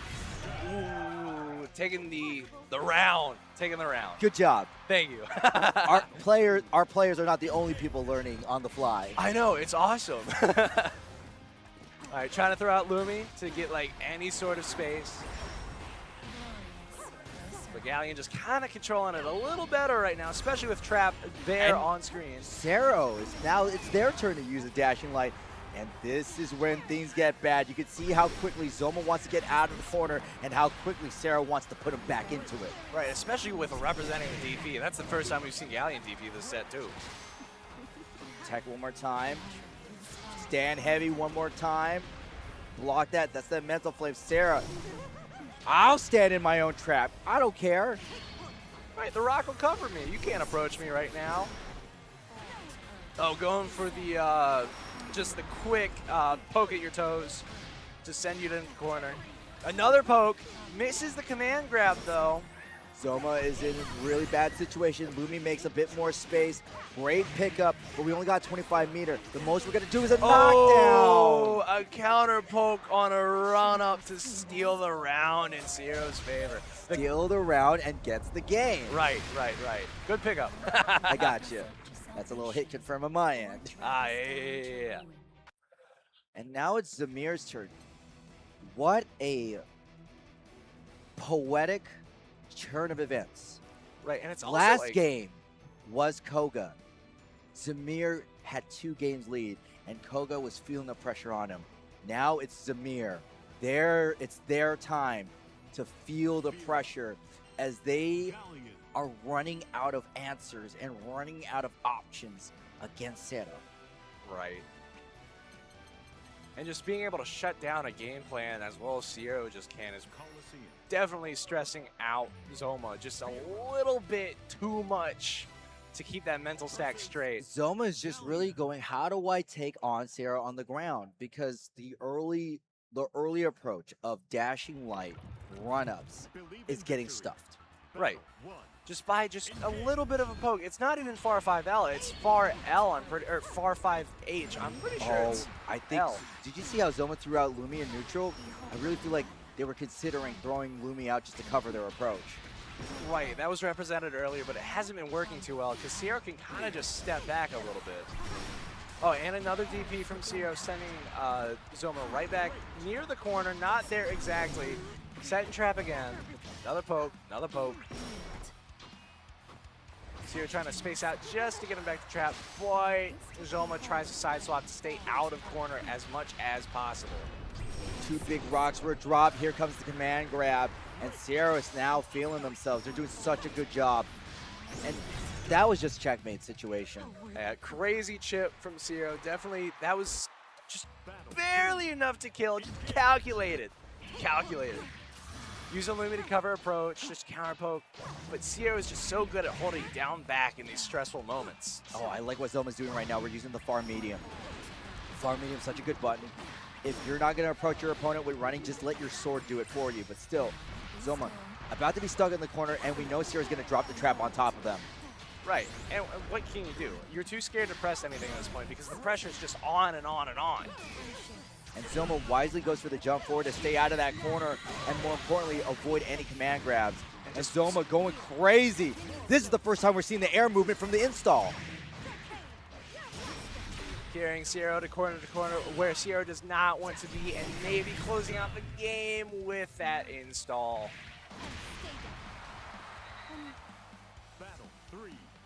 That was a big round. I really think that Zohma's looking for that install. Oh, totally. The install lets Zohma just abuse Galleon's weaknesses because of the altered DP Vira gets. You could just go full screen with a DP, which is crazy. That's exactly what you need against Galleon. And Zohma's never really used the install properties. Right. He's been more content with just staying in normal mode. Back away, Luminaire. Zohma looking for an opportunity to get that install in. We're so close to 100 meter. And that's an advantage of Zohma's playstyle. He doesn't really use ultimate skills, so he's not draining the meter, but Siero did a great job draining his life bar. Right, and just setting him in corner, And this is set point for Siero. Zohma better find a way to get into that install. The chip, this is looking really bad for him. Oh, and gets just jabbed out for the rematch to happen for Grands. Zamir did such a good job hanging in there. And you could see the moment the install happened, he got it. But what did Siero do? Make sure he didn't get the install. Exactly. It's just such good counterplay being given out by Siero. Like, what can you do when somebody's going out to counter you specifically? If I was Zohma right there, I would feel great. And I'm not even saying that in the, oh, I got so far, he should be proud. I'm saying he should feel great in the sense that the counter plan he built for himself worked. Right. But it was just under a very specific condition. Yeah. And that's a great feeling. Like, hey, I was able to plot my opponent's downfall, and I got it. But the problem with the install is it's such a specific thing to do. Right, and you need space in just your frames and having an advantage, and you need just like corner space, because the install, if you use the meter to get it, is punishable on block. But here we have Siero and Primitive up for Grand Finals. That is absolutely correct. We have come a long, long way, but finally we are in Grand Finals, a rematch from Winners Finals. Sierra in the losers bracket, they need to win 3 games, reset the tournament, and win 3 again. Meanwhile, Primitive, currently our Grand Final winner sitter. That is such a mouthful, but the whole point is Primitive's Siegfried only needs 3 games to end this entire tournament. And he only needs 3 touches per game at least. Because he's Siegfried. Exactly, just high damage. And just, as we saw earlier, is able to not let Galleon get anything going because he's so ready to just let stuff rip. You're absolutely correct. Remember, Zamir fell because of the corner set play. Zohma, I mean. He also goes by Zamir as a commentator. That's why I've been saying it. Right. But here we go. Grand Finals. Button check. Grand Finals button check. Make some noise. It's the most important button check of the bracket. And we're playing Ladiva for it. Yo, I love watching Ladiva. Man, Ladiva's awesome. It just sucks that Ladiva is so like low tier. There's no good grappler. Galleon's grappler, mid tier at best. Ladiva's a grappler. Low tier. I don't think there are any other grapplers. No, I can't think of any. I would have to look at Dust Loop.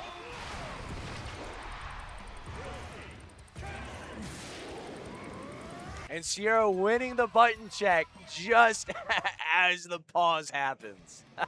Siegfried. I mean, I think that should count for something. I think we should give him like half a point. Right, just like, you know, if it's just there, it doesn't do anything, but it looks anything that he can think, well, not anything he can think of, but anything that would let him get a little bit of an advantage, just rip. Like, oh, this might let me win. And it keeps working for him over and over and over just because he's got such great buttons that he can just throw out. And this is, we are now in the corner, and you can see Primitive just let 2 fireballs rip out, and Siero unable to get at that corner set play. And unfortunately for them, they lost the crystal for their trouble.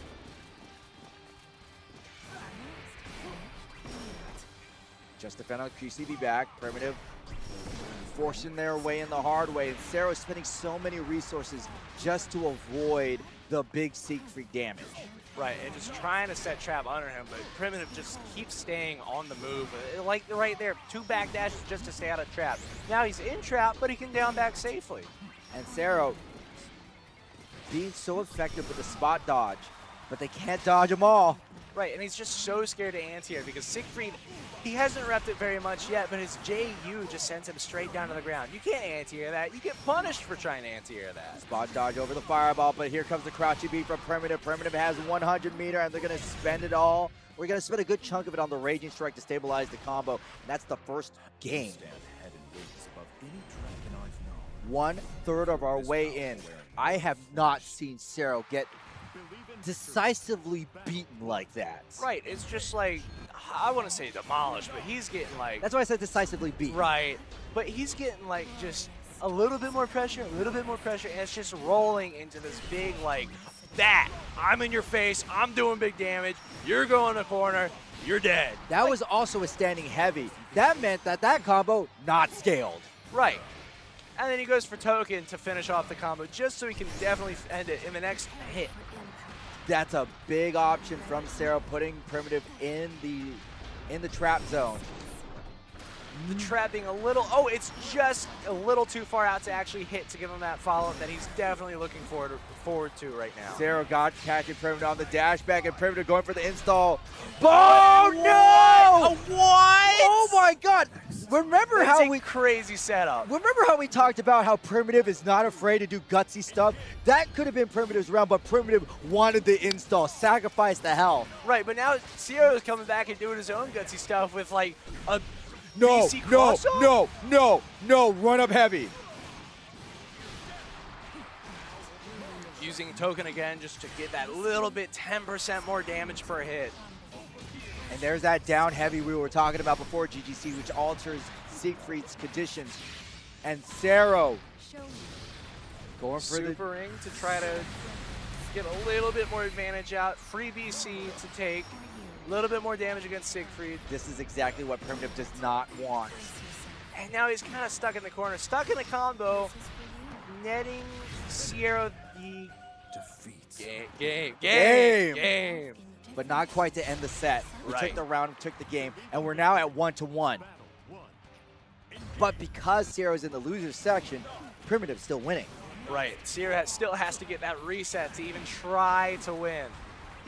These are the type of matches, I gotta tell you, GGC, that I feel blessed to be on the microphone with because of how tense and how back and forth they are. Right, and they're just so high octane. Like, there's so much going on to just, like, oh, the unblockable gets spot dodge, but he still gets the punish off that spot dodge. Primitive doesn't care. He cancels the stance so he can block. Oh, but Siero sets up a big trap.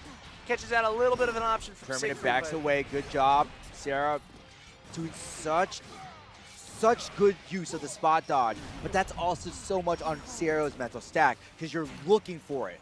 Right, exactly. And just if you have that mental stack, you're not reacting to everything else.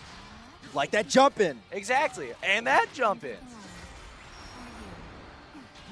I'm starting to see something here, GGC.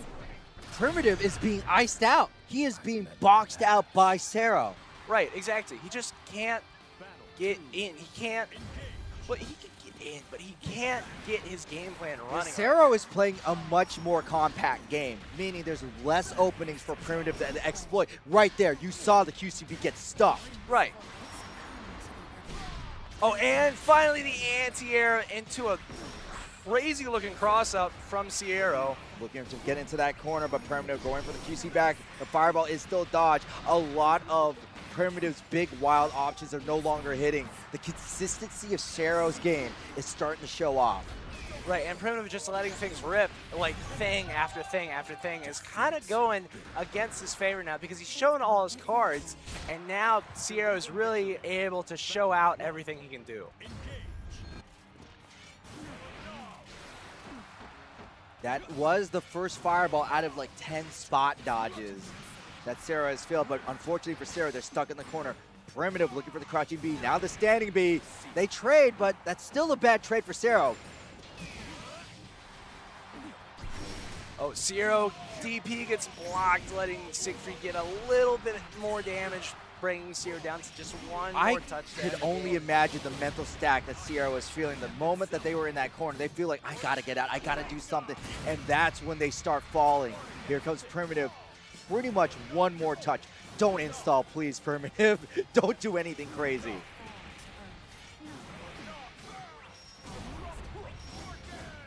Orkin, just neutral jump, doesn't catch him. Finally, Siero gets a bust out. Right, and it gets a little bit of a hit, so he can run up and grab. Gets the grab tech though. That could have been the air. Oh, and the 2-1-4 catching out any option Galleon tries to press. Siero was walking forward and walked into that one. Primitive needs this one round to end this because they are one round away for at least stalling the tournament reset. Right. Big meter. You know what happens when Primitive has meter. If he lands something big, we got Orkin. If we don't have meter, that's fireball. I called it. Yeah. This is, and fireball to get a corner in combo into 6-6H to try to get a little bit of Oki, but gets grabbed by the Galleon. Corner set play. Primitive, though, has a lot of health. They can tank this. They can tank this. They need to get out of the corner. If they could spend a little bit of health to do so, so be it. Right, Galleon spending just anything to keep Primitive in the corner. There's the jump in, BC to keep him in. Fireball in the spot dodge. Does an anti-air, gets crossed up, and then gets a fat combo in the corner to delay the reset by just another game. You said it before, GGC. If you are putting your attention on one item, such as the fireball, you are not ready for anything else. Siero was not ready for that jump in. Exactly. Siegfried just has there's so much that Primitive is representing right now in Siegfried. The mental stack would make anybody crumble. And we saw when Siegfried went for a jump, Siero lands that crouching heavy and gets a game. We know Siero has that anti-air, but unfortunately, Siero can't have that anti-air at all times. Exactly. You got to watch for everything else. And that's why Primitive is able to just come in. And even when Siero has the anti-air at the front of his mental stack, he still has that JU to just, nope, can't anti-air me. And now Primitive locking down. This is where things are getting really tense. Game 5 situation. We're either ending this tournament or going home or resetting it and doing it all over again. Big combo from Siero, put him in the corner. This is where they feel really confident. Will Primitive eat a command grab? They trade. That was actually a good trade for Primitive. Oh, and gets the command grab, anti-air, back in the corner, saying, get back there, get back there. Sets up trap instead of going for Oki. Gets the command grab. Siero able to end the round, and 1 round away from the reset. Unfortunately for Primitive, they were not representing the fireball option. Siero had anti-air on the mine, and then he put that mine in his fist and taking that game 1 round away from reset. Exactly. And just keeping him boxed in the corner just like so. And going for the command grab, just revving all these options. He's flipping the script on Primitive and saying, hey, you got mental stack, I got mental stack. And making Primitive just play pretty much Mario Party right now in the corner. This is really bad for Primitive. They get another jump in, but not quite. Unable to cash in that Orchid. There's 50 meter. The fireball could be represented, but guard crush denied. So be it. Primitive, 66 meter, going gutsy, going big. They don't want to go home. Siero spending as much BP as he can to not get stuck in corner, but Oricon is just too good, or 214 is just too good. Oh no! No! Oh my God! No BP! 50% combo. This is it. This is it. TO team is signing off. That was it. Siero went it big. That was the one time Siero went for a DP, and they cost him dearly. We are now final round. This is it. This is it. Siero fighting for their absolute life, and Primitive. Oh, John doing the JU! He can't DP that, or he cannot anti-air that. He has to switch up his time to actually land that. Primitive running into the Lion's Den. I don't care that the circle is on me. Backing up QCB. One more QCB. I don't care about your spot dodge. I don't care about your BC. I want my damage! Right, it just sent him right in the corner. But Siero being able to reverse it, sending Primitive in the corner, hopefully being able to set trap and set up a game plan, maybe some sort of defense to get the reset, but gets DP'd out of corner. Trap is still there. But got smashed on. He got mashed on. Got mashed on. Siero, so much going on. Primitive should be able to survive it. Siero does not have enough meter for the kill. Primitive, what are you going to do? You're going he needs one more poke, and he gets the command grab to reset Grand Finals! The crowd is going crazy. Siero's head is in his hands, and unfortunately, or maybe fortunately for us, our shift has just extended. I know. Man, I'm hungry. Well, you're going to be feasting on some good Granblue. I've been feasting all night with these great matches. Top 8, pools, everything. Just Beast in the East has some great matches. Look at Siero. Any other player would have crumbled mentally by whiffing a DP and just getting exploded. But not only did Siero hold their composure, they won that round the most Siero way possible. Corner set play. Right, it just mounted a crazy comeback. I also like to the reset. Here, time extended. That's what chat said. All right, Siero definitely being able to push a little bit to corner. Oh, and misses the anti-air on JU now that Primitive is now repping it after the past 2 anti-airs have been caught. DP from neutral, very interesting, but definitely not unexpected from Primitive. It is, but Primitive does those options just rare enough so you could forget about them. Orchid in the corner, 100 meters, skybound art, putting on the damage, taking away that crystal.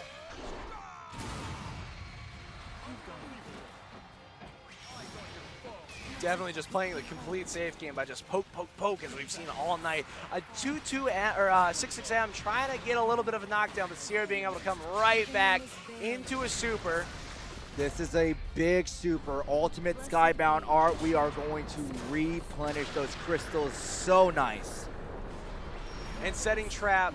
Oh, and shimmying a grab and being able to take the first round of the reset. That really looked like Primitive's round to win. But Siero found a way. The ultimate Skybound art was the deciding factor. Not only did it reset the momentum, it just hurts a lot, okay? Exactly.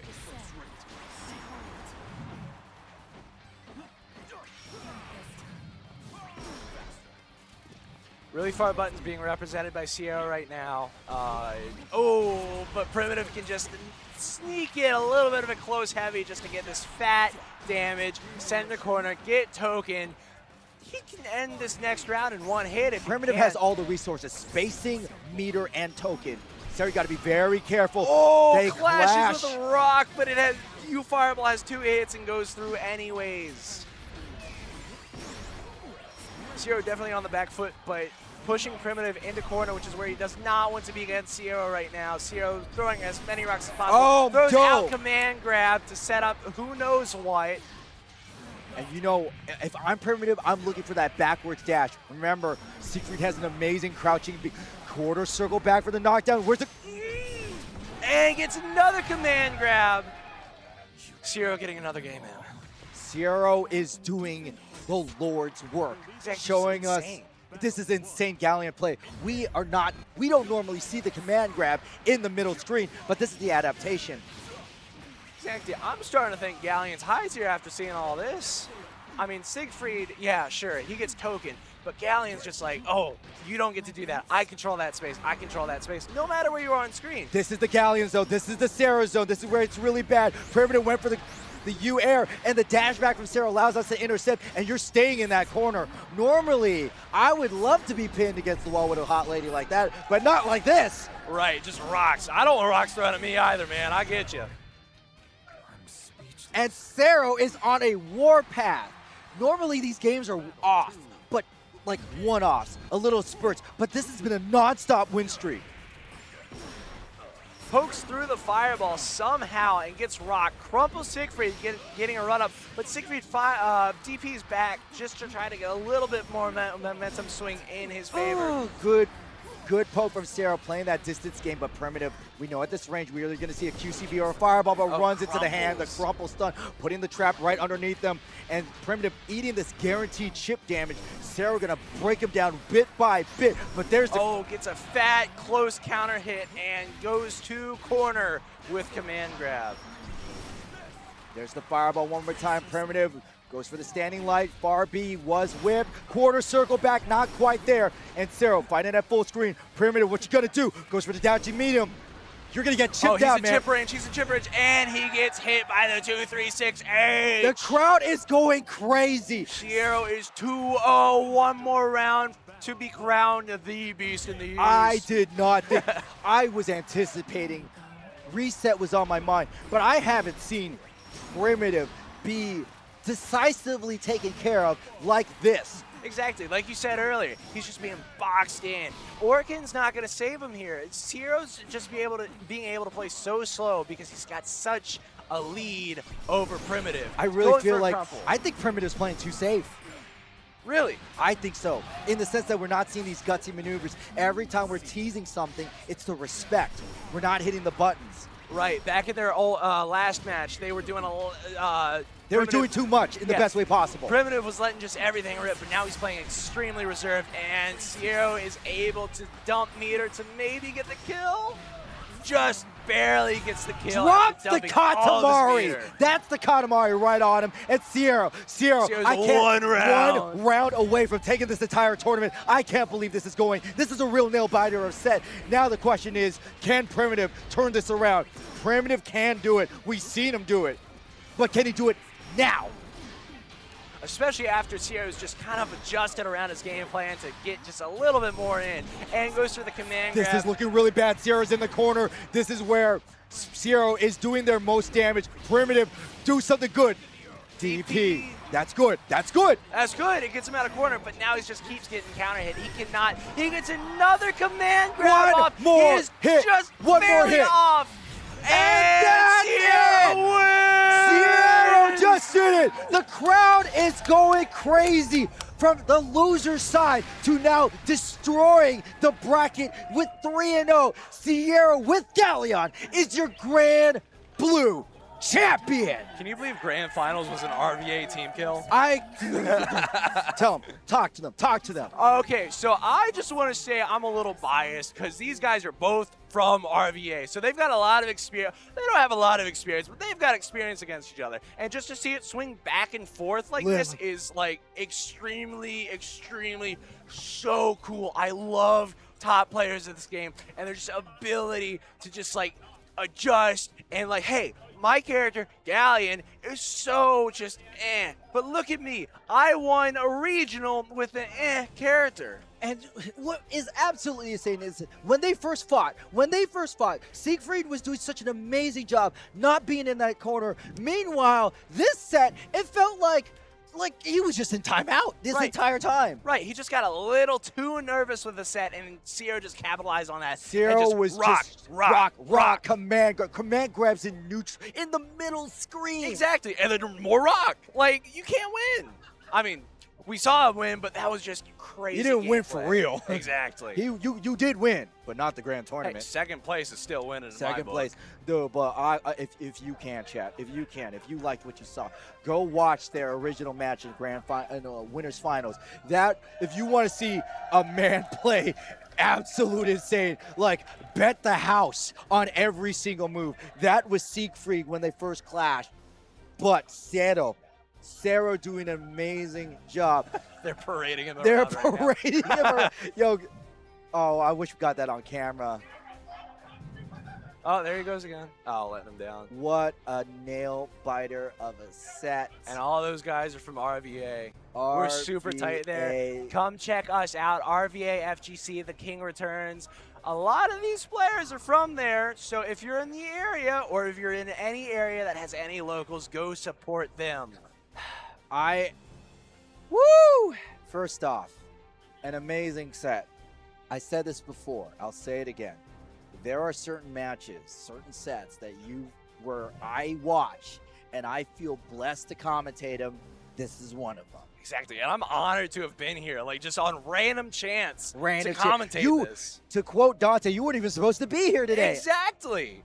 And just, I'm here, I'm commentating this crazy with your stuff. homies. Exactly. You got to commentate your homies' matches. Exactly. And I tried my best not to glaze them, but they're just so good. Bro, it's hard not to. Your homies are in grand finals. I think that's the time to glaze them. Yeah, true. But we've all done this because of two things. One, the amazing team at Beast in the East, and I got to also thank the wonderful viewers at Team Spooky. I'm so grateful that Spooky wanted to uplift regionals like Beast of the East, and the 120 plus people that are in chat right now. I want to thank you all. You don't get to be on Team Spooky a lot, and it's a commentator's dream to do that. So I want to thank you for watching this regional and just supporting tournaments like Beast in the East, tournaments like locals, because that's where the passion of the FGC lie.